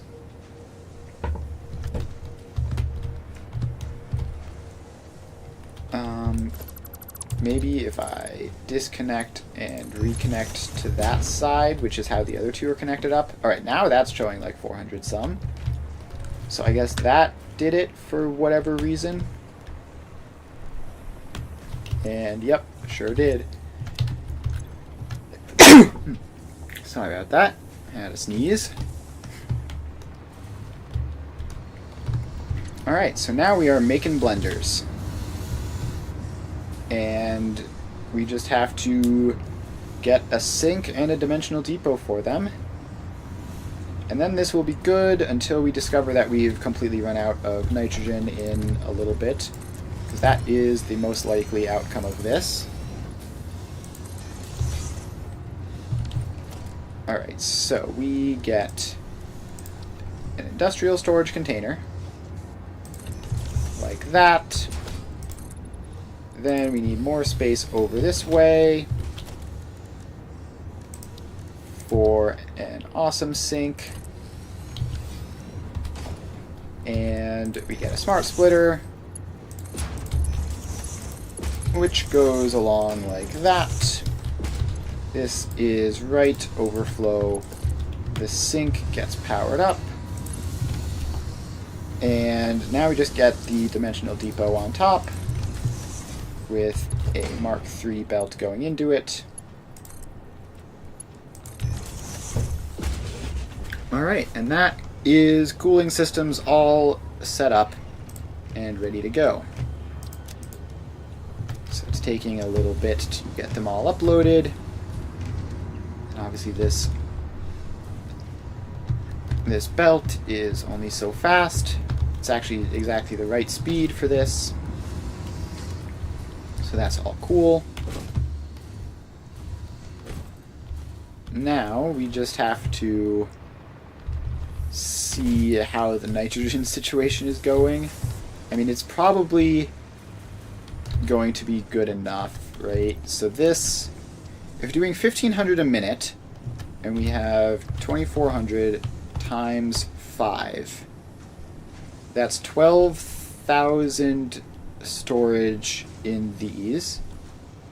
So then divide that by, what am I dividing that by? Oh, divide that by 1,500 a minute. It lasts for 8 minutes. Okay, so our storage lasts for 8 minutes. If we can't get a full loop in that time, then we're going to be in trouble. This might just straight up not be enough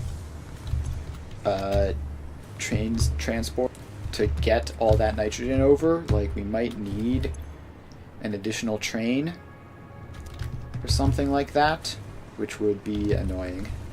Which would be very annoying. But we're just gonna have to see. Just gonna have to wait and see. In the meantime, cooling system dimensional storage has filled. So we are all good there. And let's see, we might want to do something funny with like setting this to not produce, not sink, so that it doesn't suck up all of our nitrogen all the time, but I think I prefer it this way. So we are filling up that box. Power is still fine, although it is creeping higher up. It is creeping ever so slightly higher up the graph.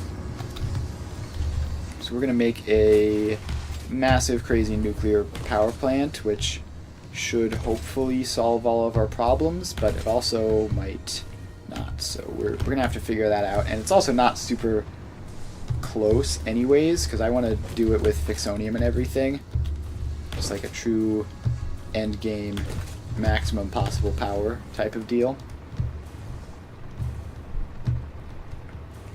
Alright, so this, everything seems to be going, and then the only mystery is if the nitrogen supply is enough. Because we know the rubber supply is enough because I just did the math, and it's 480 rubber and we're making 780. So it's just a question of nitrogen. And there are, technically, we could accelerate this by like packaging, using packaged nitrogen if the train throughput is the problem. But if the train throughput isn't the problem and it's just nitrogen production, then that's obviously not going to do anything. Yeah, so these are starting to get a fair bit lower than I would like. And I don't see a new nitrogen train showing up anywhere.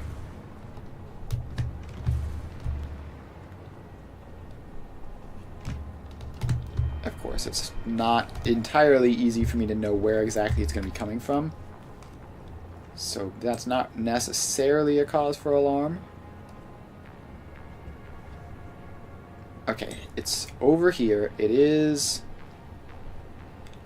seemingly on its way, but it's a pretty indirect path. It's a pretty indirect path, and we are... So one of the stations is out. These three are low-ish. Alright, so one of the stations is out, the other four are low-ish. I think we're going to run out of nitrogen before that train gets here, because it's still pretty far away. I mean, it's still all the way up there. It's got like that entire stretch to go, and then all the way down here, and then in. And then there's the loading delay as well. So yeah, I think I think we're cooked. So this one is about to run out of nitrogen. So rest in peace that. Then that one is chilling, actually, for some reason. That one is basically gone. Alright, so we just have, like, those two, the ones that aren't directly adjacent from the pipes, which are the only ones left. Which means, I believe we're already not outputting enough nitrogen, because we need 1,500, and these two pipes can only get 1,200 out. And they're also about to drain, like, as of now.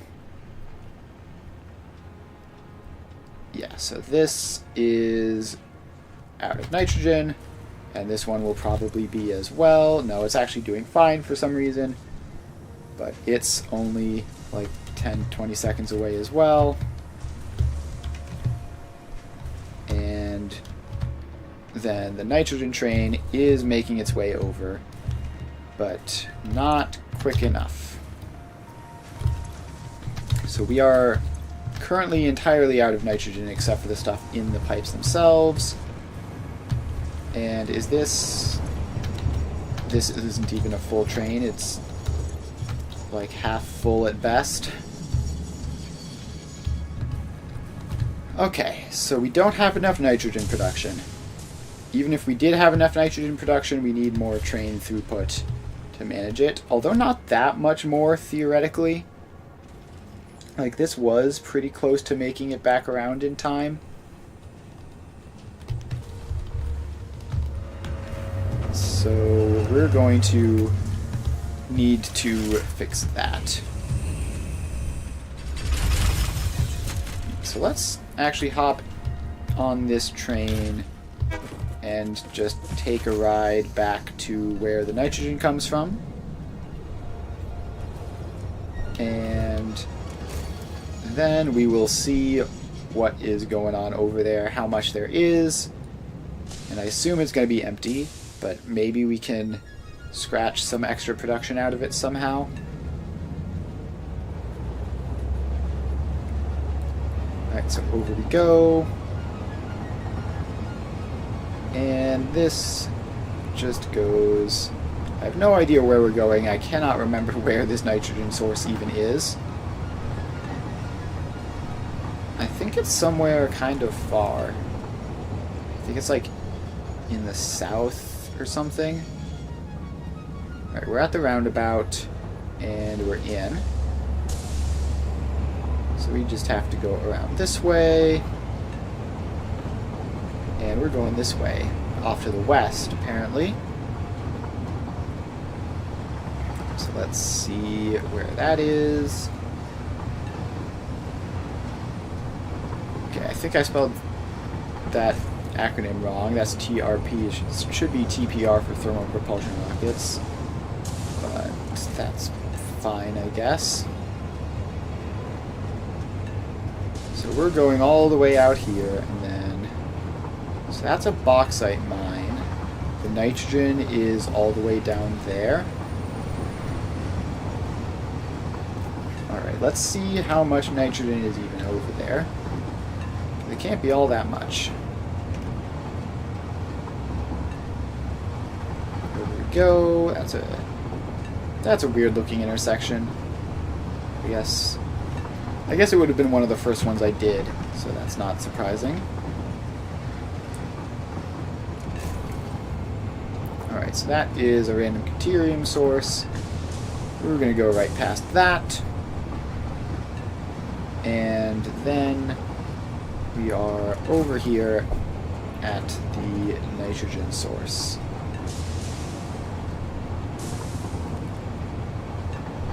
Alright, let's hop out. And... Alright, so you are not even half full of nitrogen. Unsurprisingly. How much pipes do we have? We have theoretically 4 pipes.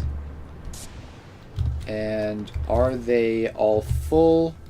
Is there anything that I can do to make this output more, or am I going to have to add another nitrogen spot on? So first off, max overclocked, 2100. So max overclocked 2100, and it looks like it's all connected up. So yeah, 2100. If we're getting 1500 off for one singular thing, then that is not going to be very good. So what we need is to bring more nitrogen in from some other place. So where else does nitrogen exist in this world? There's some. That is all being used for the fuel power plant. This, I believe, the two pure nodes we have there are being used for the fuel power plant. There's some coal. There's a whole bunch of stuff. There's that one, which is an alternate nitrogen source, and I think it might be safe to use, potentially. I'm not entirely sure. The problem is that I do not know what is even connected up to that, or what's connected up to this, to be honest.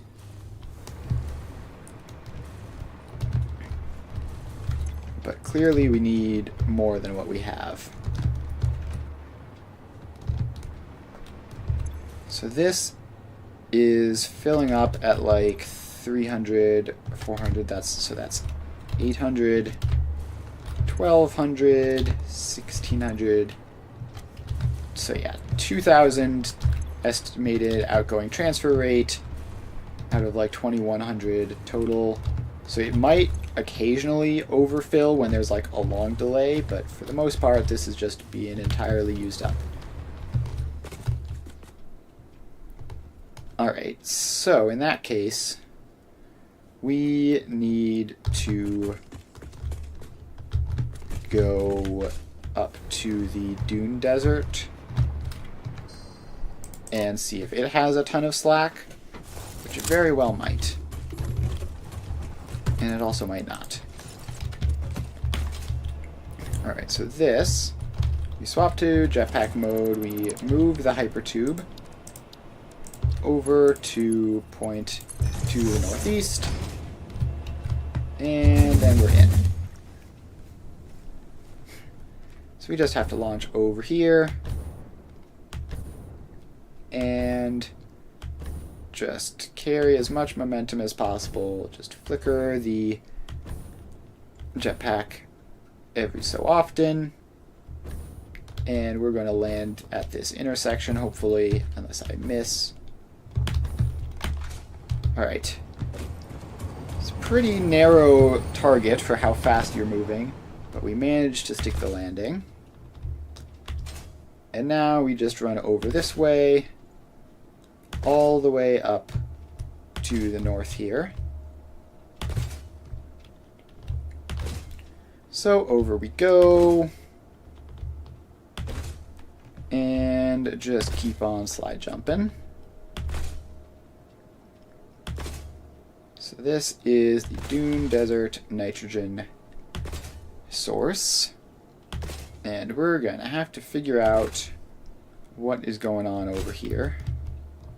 How much of this stuff is getting used. Swap back to hover pack for this. You are outgoing transfer rate of 115 per minute each, so like 500 total per minute, which is not all that much. So then, if we drop down to this, and I hope I land somewhere within power range. Yeah, there we go. So we drop down to this. It is max overclocked, potential of 1800. So, okay. Minus the 500 it's using is 1300, so this isn't going to be enough. This is not enough to get the what's it called? The cooling system plant on its own. Let's get rid of that crash debris so that's not confusing. It's not going to be enough to completely fill the cooling system factory on its own. But if we put a train from here to the cooling system factory, the two together should be able to handle it. And then we're going to need to find more nitrogen sources for future factories. Although, let's see. Actually, nitrogen gas. What do you even get used for? All things that we've already done. So, cooling systems, we can just import from our cooling system factory to various places. And then we can probably... We might end up having to expand fused frame production, and we might conceivably have to use this at some point. But we shouldn't need that much more nitrogen for the rest of the game. So we might have to expand once, but that's probably it. Alright, so let's get this train in. Train, and 1, 2, 3, 4, 5 freight cars. And you are going to do cooling system nitrogen 2. And then we type in nitrogen, and you go from dune desert nitrogen to cooling system nitrogen. And you stay there until you're all cleared out. There we go. This might cause problems because we're going to have multiple nitrogen trains potentially stopping at the same location. But we'll just deal with that when we get there, I guess. Alright, so this is here. It is going to load up on nitrogen. And then we're just going to ride this train back to the cooling system factory and see how well that goes for us.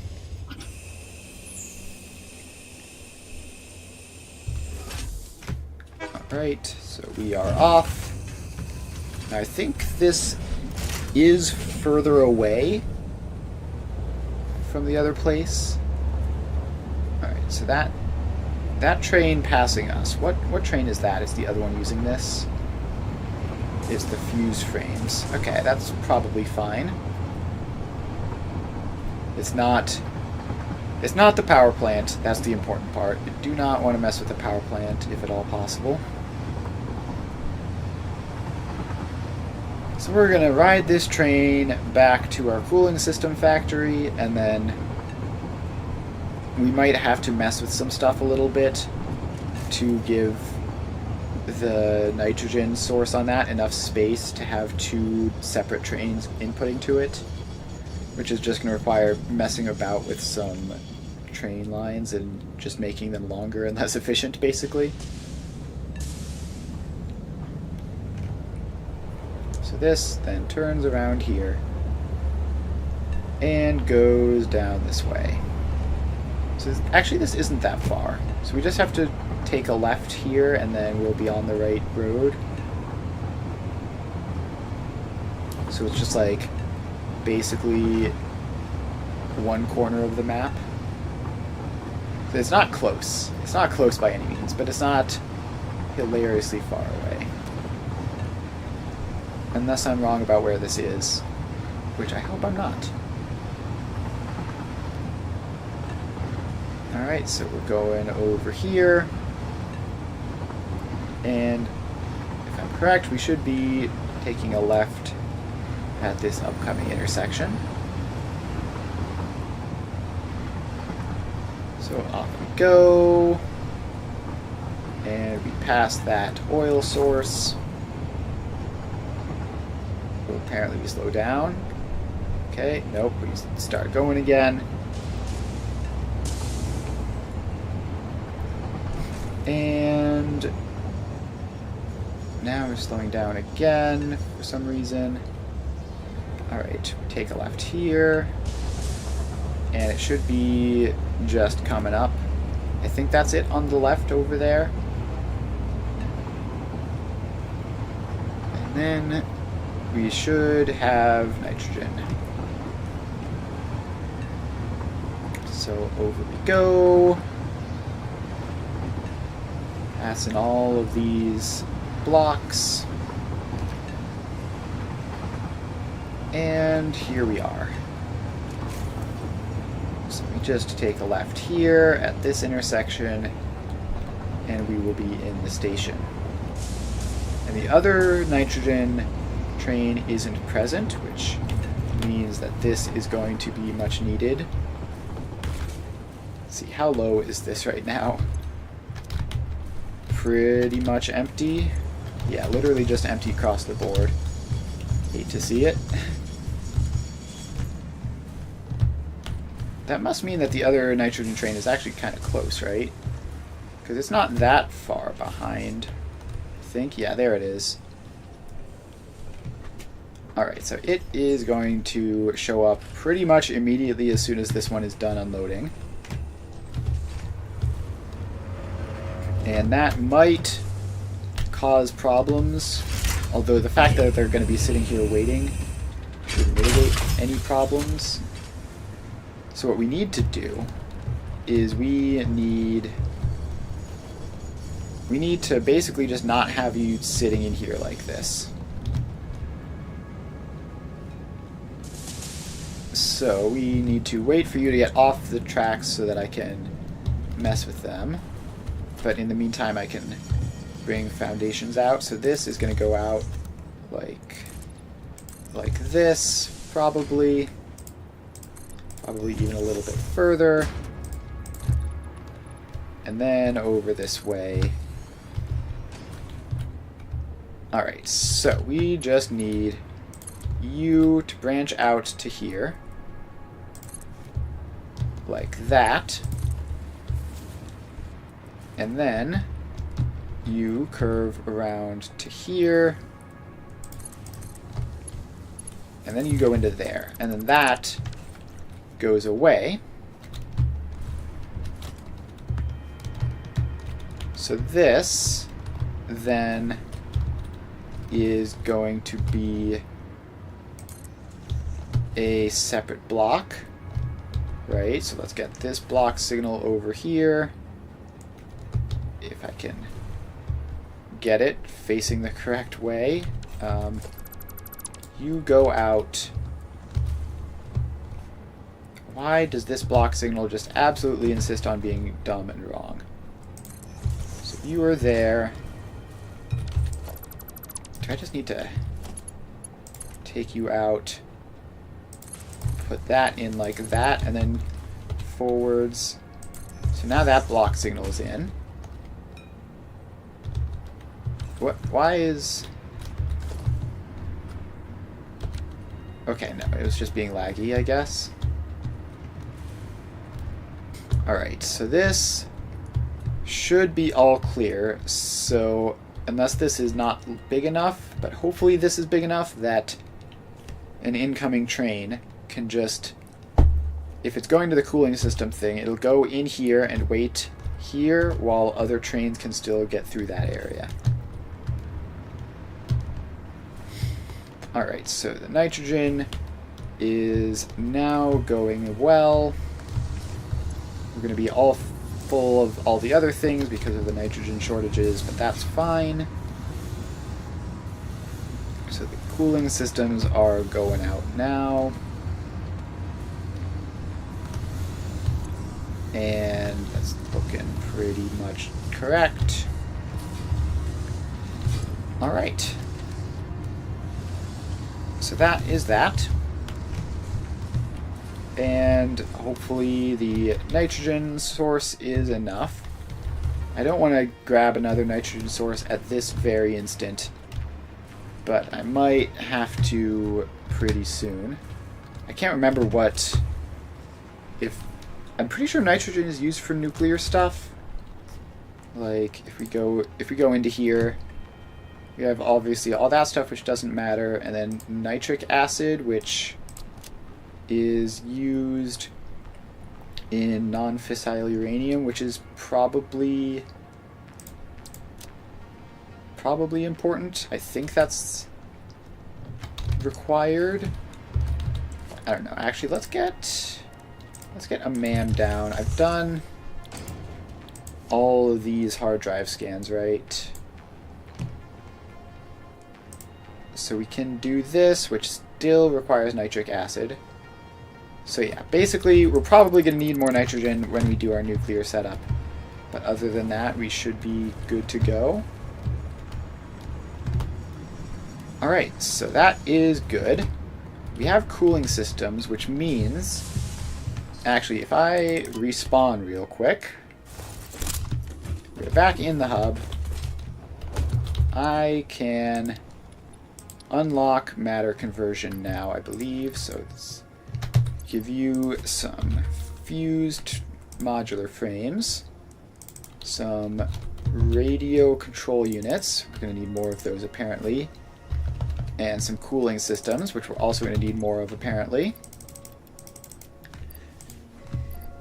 Alright, so we just need to wait for another 200 cooling systems, which shouldn't be too long, because we should have a pretty solid backup by this point. And it's just going to be a matter of the dimensional depot loading them up. So that's 100. And I believe I've gotten all the speed upgrades, right? Yes, so the only upgrades I don't have are the expansion, which are just hilariously inefficient in terms of Mercer spheres used to what they get you. So we're not going to do that. It would have made this process slightly faster, but that's fine. And then we need another 100 radio control units. So we just shove all those in, and we launch matter conversion. Milestone reached. The converter uses strange alien matter, abbreviated to SAM, to break down and transform materials at their most fundamental levels. I am sure even you can appreciate the power to manipulate atomic bonds. Most importantly, you are now able to locally create fixite, a highly adaptable synthetic metal, ideal for any kind of construction. Yeah, it is everything we get to use fixite, which is ideal for like 5 things. Its admirable qualities can inspire you. Alright, I think, actually... No, I think we need quantum encoding to get artificial power shards. I don't know. I mean, in order to research it, we just need diamonds and a couple of power shards. But then this is also going to give us like a billion more hard drives to scan, so we're going to have to do that. Let's actually do that now, might as well. Just going to look up the interactive map, figure out where the remaining hard drives are, and then go and grab some. Let's see if I can remember where this stuff even is. There we go. Alright, so we have a recent autosave here. So we can load that up into the interactive map. And then that's just going to take a little bit to go. And we're going to have to figure out where those remaining things are. Gosh, the interactive map takes absolutely ages to load this save, which is probably for good reason, considering how complicated and insane it is. Alright, it's most of the way done, but it's definitely taking a bit. Adding map layers, belts, hypertube. Alright, here we are. So now I can scroll out and see this. Alright, there is apparently a hard drive that requires black powder, like right here. Now, black powder is something that I'm technically capable of crafting. It takes coal and sulfur. Do I have any on hand? No. Do I have coal and sulfur in this giant system? Because I only need like 8 of it. The amount that I need is very, very manual craftable. So let's grab some coal. And actually there are sulfur mines down pretty close to it. So I could, yeah, like there's those two. And then the hard drive is like here-ish. So if I don't have sulfur in this giant block, which I think I don't, then I can just go and grab some locally. So let's just make sure. Deuterium. Yeah, okay, I'm pretty sure that sulfur isn't in this. So we need to get over to those sulfur nodes, grab some sulfur, craft up some black powder, and then grab that hard drive. A little more work than I would like, but ultimately not so bad.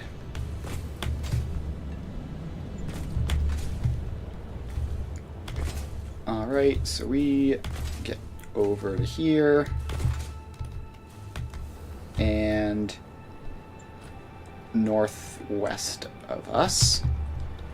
Actually just like directly across from the cooling systems, I think.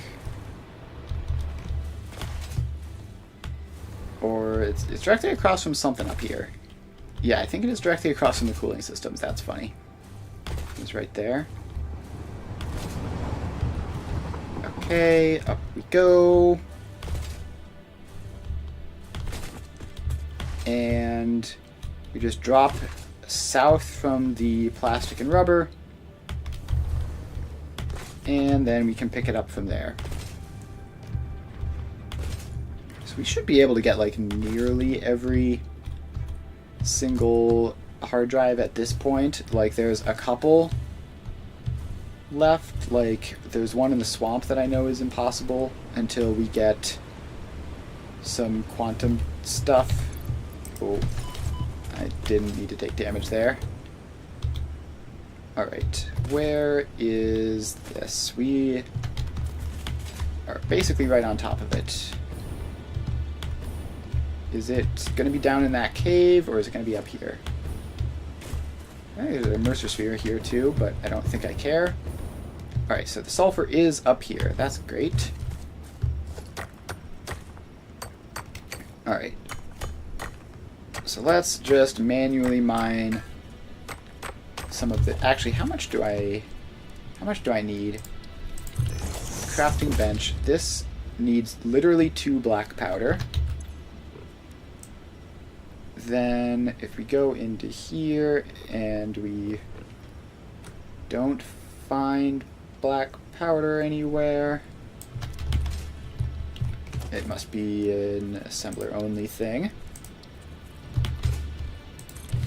So you, and then we scroll down a bit. Black powder.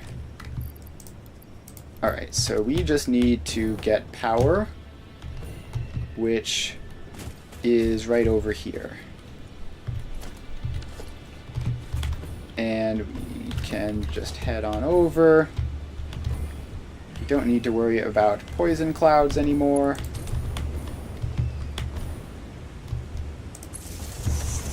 So you go there, and we just get up to here. And you get powered on. Alright, we have black powder now. And that literally needs 2 of it. So that should be fine. And then we can just dismantle you.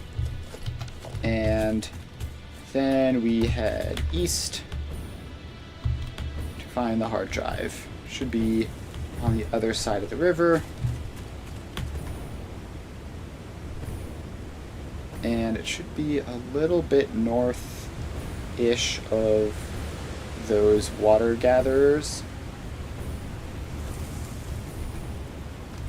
Let's see, where are we? We're here. It should be just this way. Oh, there's even sulfur here. Just a little patch of it so that you could manually craft it if you want. Alright. Hard drive, check. What more? What more? Oh, we're lagging a lot, actually. Alright, there's like a chunk of 4 of them up north that I can grab easily. So let's go and do that. Actually, none of this stuff was crazy, right? All pretty standard stuff that I already have. Yep. Alright. Up north we go. And we could, I mean, I think just running along with the jetpack is going to be faster than trying to, like, get up to the factory level. Like, we can slide jump very well across this terrain. Alright, so the hard drives were, like, up by the water, basically. So let's go... Actually, one of them should be, like, literally right here. Right where I've been. Alright, let's grab... I do need a couple of these guys. I need a couple of these guys for the power shards to get automatic power shards unlocked. So let's grab that, and just up there is a hard drive apparently. Let's see here. Might as well grab another power slug. I've very obviously not done much exploring up in this side of things. Alright, here's a hard drive. And it just requires some computers. So we grab that. None of these require power, right? No, none of them require power. Alright, so the next one is going to be the hardest one to get, because I think it's going to be up on top of that giant ridge up there. So we're going to have to get up there, grab a power slug in the meantime. And yeah, we did not get a good launch there, so let's land and try again. We need more horizontal speed to make it up here easily. Alright, there's radiation. Fortunately, we've got plenty of protection from that. Could grab that power slug, but I think we're fine mostly. Now, the hard drive is actually the next one over to the west. So it's going to be somewhere in here. There's the SAM over there. I remember grabbing that. I see a Mercer Sphere. Might as well pick that up. Never have too many Mercer Spheres, and the hard drive is just down there next to it. Alright. Mercer Sphere acquired, and then we can just drop down here. I think this requires like encased industrial beams or something. No, rubber. There we go. We have that. Freighter records indicate this comes from the past, no. which is normal. Alright. Then we just go northeast to the next one. And we're gonna be losing height here because these next two should be at almost exactly sea level. Also, I think I may have finished. So let's place you down and start up another scan. There you go. And we can just keep going. I see it in front of us. And there's a Mercer Sphere right next to it as well. So let's grab you, and then grab this hard drive. So this is, I believe, one either no requirement or encased industrial beams. Requires encased industrial beams and also gives you some. That's nice of it. Then the rest of this stuff, I guess gas nobelisks are neat. Something that I don't have unlocked because there's just no need for them. So we head east a bit more. And there should be another hard drive somewhere around here. It shouldn't be too far from the previous one. Let's see, where are we? Yeah, okay, so it's just a little bit further up. Yeah, behind that tree. Alright, so we can just drop into here and get another hard drive. Easy. Alright, so now we need to get all these hard drives from the... I should not be just standing in the poison cloud for... I mean, it's fine because I have gas filters, but I really shouldn't. Alright, so I need to head east a lot. And there are two that require power right next to each other that are sort of southeast. So I think I might grab those if I have power lines in the area, which I don't know that I do. Let's see if I can get up to this giant thing. There's a Mercer sphere down there. I think I'll drop down for that. Alright, so we drop down here, grab a Mercer sphere. We might get enough off of this that it's okay for us to upgrade the amount in storage, which would be handy. Just get an additional stack of everything. Because there's going to be like another Mercer sphere up ahead this way, which we can just grab real quick. Alright, that's that. The freighter has re-entered, so that's nice. And where are we currently? Okay, we're up here. The hard drives are down here. Two of them right next to each other, but we need power. And I don't see like a geyser or anything in that immediate vicinity. I guess there's these further off. So let's just make our way over there, and we might have power there already, which would be very convenient if true. Let's see, just scanning for power poles anywhere. I don't see them, but we're also not quite there yet. Stop here to land. We need to get further down to this area. Okay, radioactive hog is just chilling there. We move on. That was a hard drive that we already got, apparently. Alright, so we just keep on moving. Some Mercer sphere probably like directly underneath me, but I cannot be bothered to grab that. Alright, here's a hard drive. Is this one that I've already grabbed, or is this one that requires power that I can't grab easily at the moment?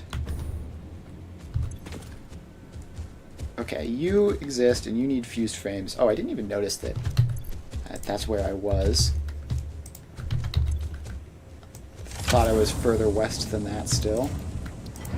Might as well grab you, dismantle that. Alright, so if I continue to head southeast, I'll hit another one that I can do without grabbing power. It's kind of a shame to skip on those two that did require power. But this one just needs all clad sheets. So we drop down here and grab it.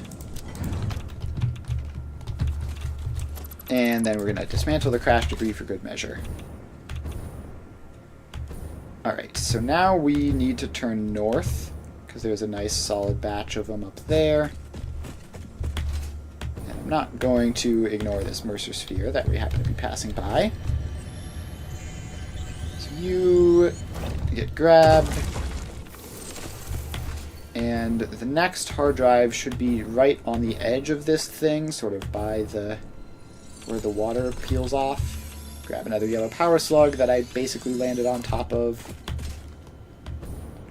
So it looks like just a little bit past these waterfalls, and then down the ledge will be another hard drive. I'm gonna grab this Mercer sphere before I do drop down to them. Alright, Mercer sphere acquired. So we have that, and then hard drive is right down here. I don't know what this requires, but I should have it. Just some screws. Yoink. Alright, now we need to gain height again, because the next two are up on top of this mesa.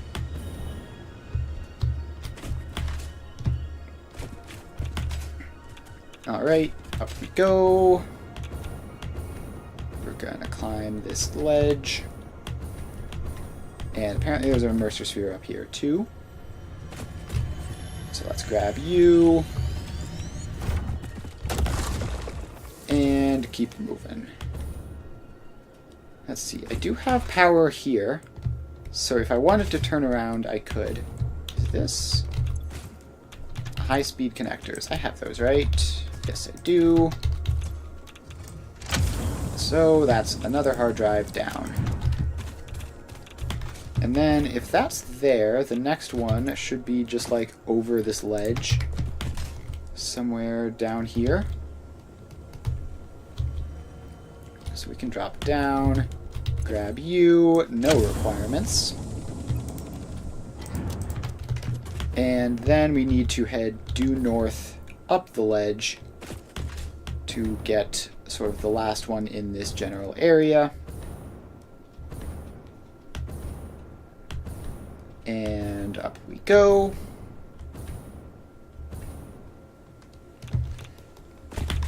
Alright, here it is. What does this take?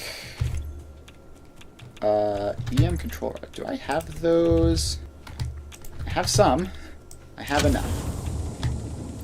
So that is fine by me.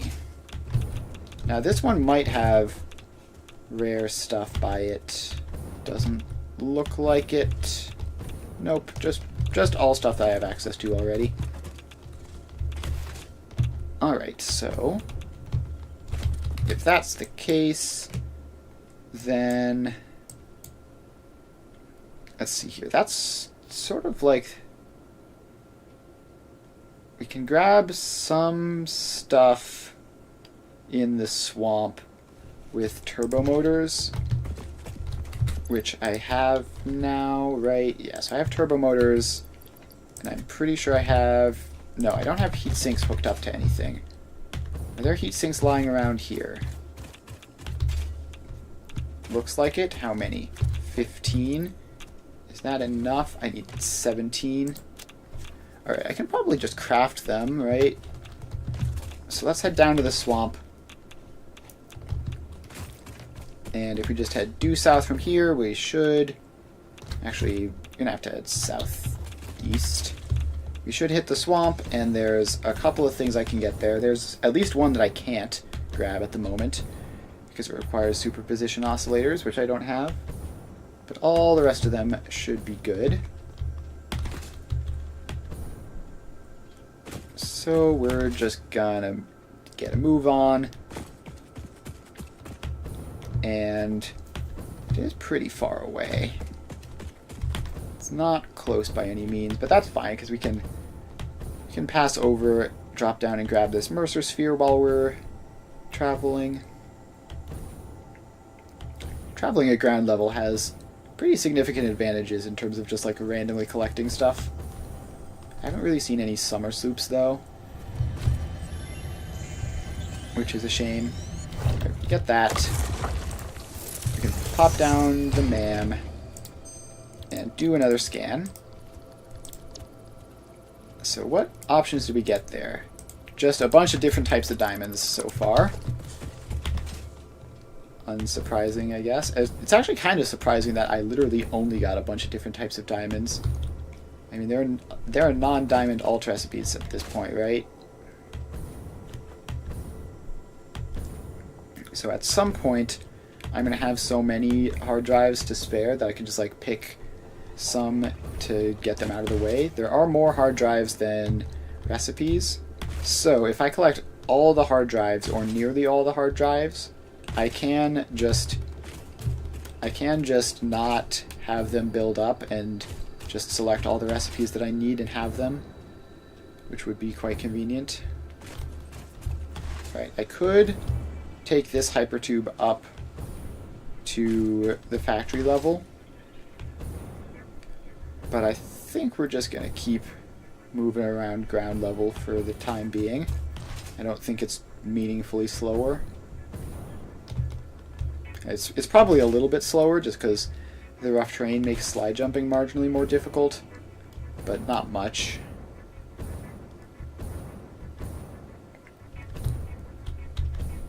Hey look, it's a factory. So this is the nuclear pasta factory, and it looks like it's chillin'.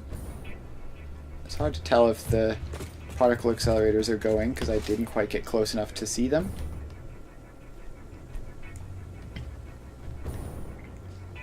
Alright, so let's now turn due south. Oh, that jump was bad. As was that one. Got stuck a little bit, and this is the marginally slower from traveling along the ground bit. But it's a lot more interesting.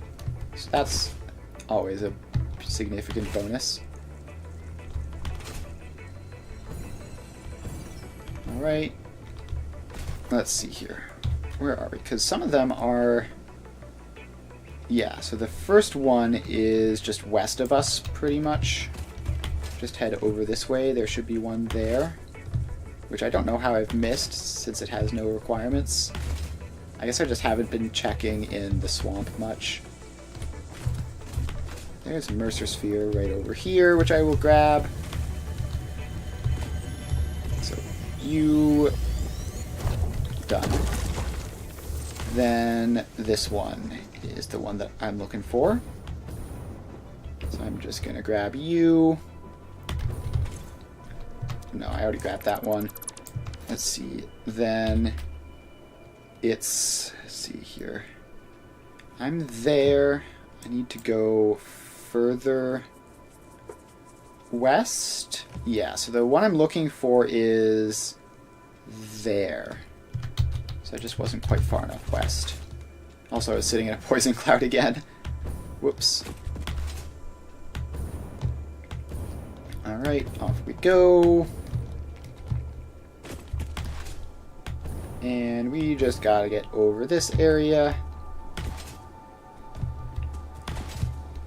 And it should be somewhere... Is that it? Yeah, that looks like it. So up we go onto this little pillar. We should find a nice convenient hard drive for us. Apparently not. Is it... Where is the actual hard drive proper? Or is that one that I already grabbed? That might be... Oh, that's that one. So I need to head south. My skills of translating map locations into real physical locations are not incredible. So this is the one that I was looking for. I'm almost positive now. There we go. So we can grab you. Then there's some packaged turbo fuel, and then mostly a bunch of junk. Alright, so I can head southwest to get one that requires turbo motors. And that should be... It might be like in this tree or something. Or maybe it's further west. Yeah, I think it's further west than this. Alright, there's a Mercer Sphere, which I will grab very happily. Okay, and there's a factory right there, which I think if I can coordinate off of that, the hard drive should be like due north of that factory, although I don't know if it's that factory. Let's see here. We just drop down real quick. So we have, there's one in there that I can't get. And then there's one, actually just like right by that factory. It looks like it's here that I can get. So I need to go south, and then I overshot a little bit. So let's go back this way. Where are you? Might be well hidden. There's a Mercer Sphere in this general vicinity, probably in a tree again. Or in the middle of a poison cloud. Here you are. So we grab you, and then we go up. Alright, hard drive, where are you? It looked like it was literally right, like, by this factory somehow. Assuming this is the correct one, which is a bit difficult to say. Zoom in a little bit. There's like a rock, and then this, and then...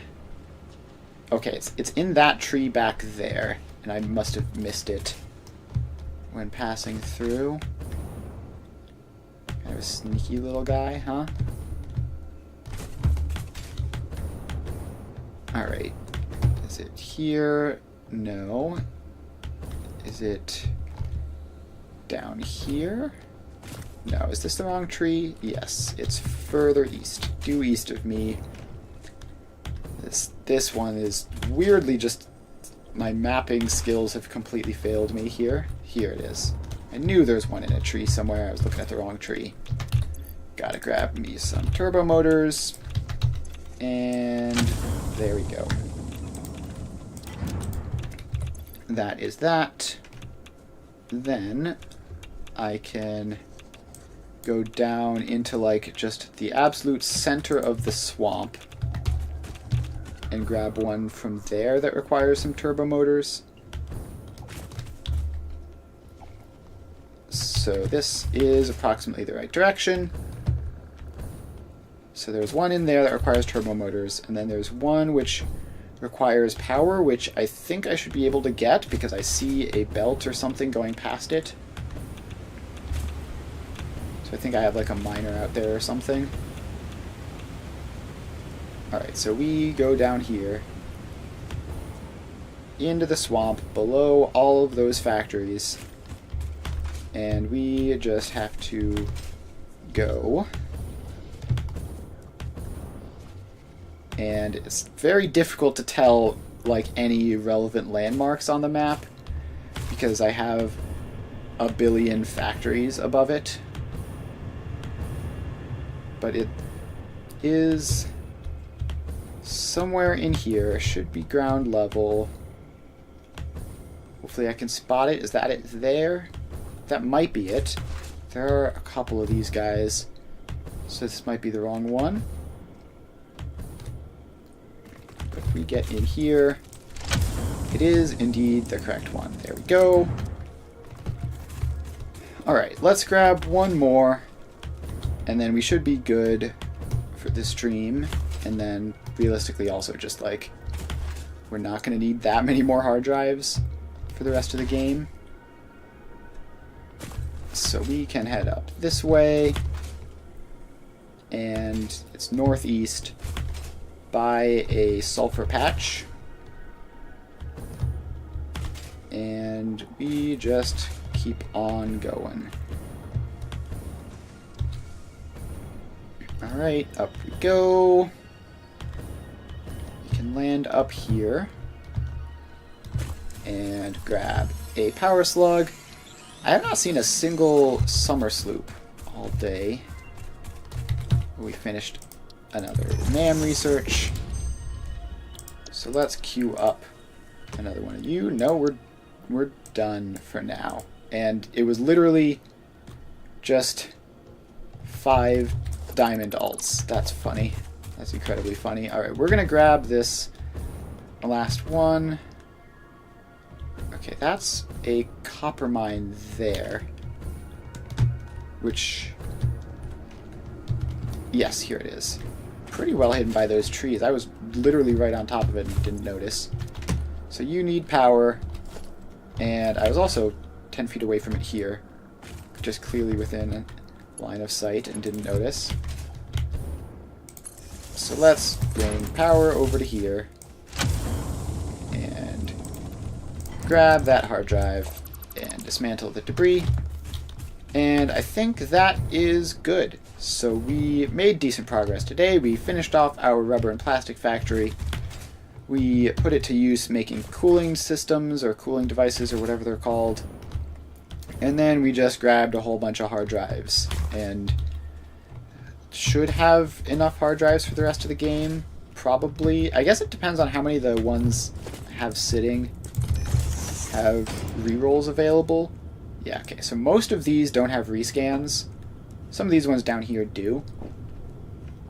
But, yeah, we should have basically all the hard drives we need for the rest of the game. And we have a good solid chunk of Mercer spheres as well. So that is pretty cool. So thanks everyone for hanging out. I will be playing Satisfactory again on Tuesday. And tomorrow I'll be doing Factorio, where we are trying to build sort of like a mid-game factory, just sort of bridge between the early game spaghetti and the late game giant, just super scalable, efficient designs. So that should be fun.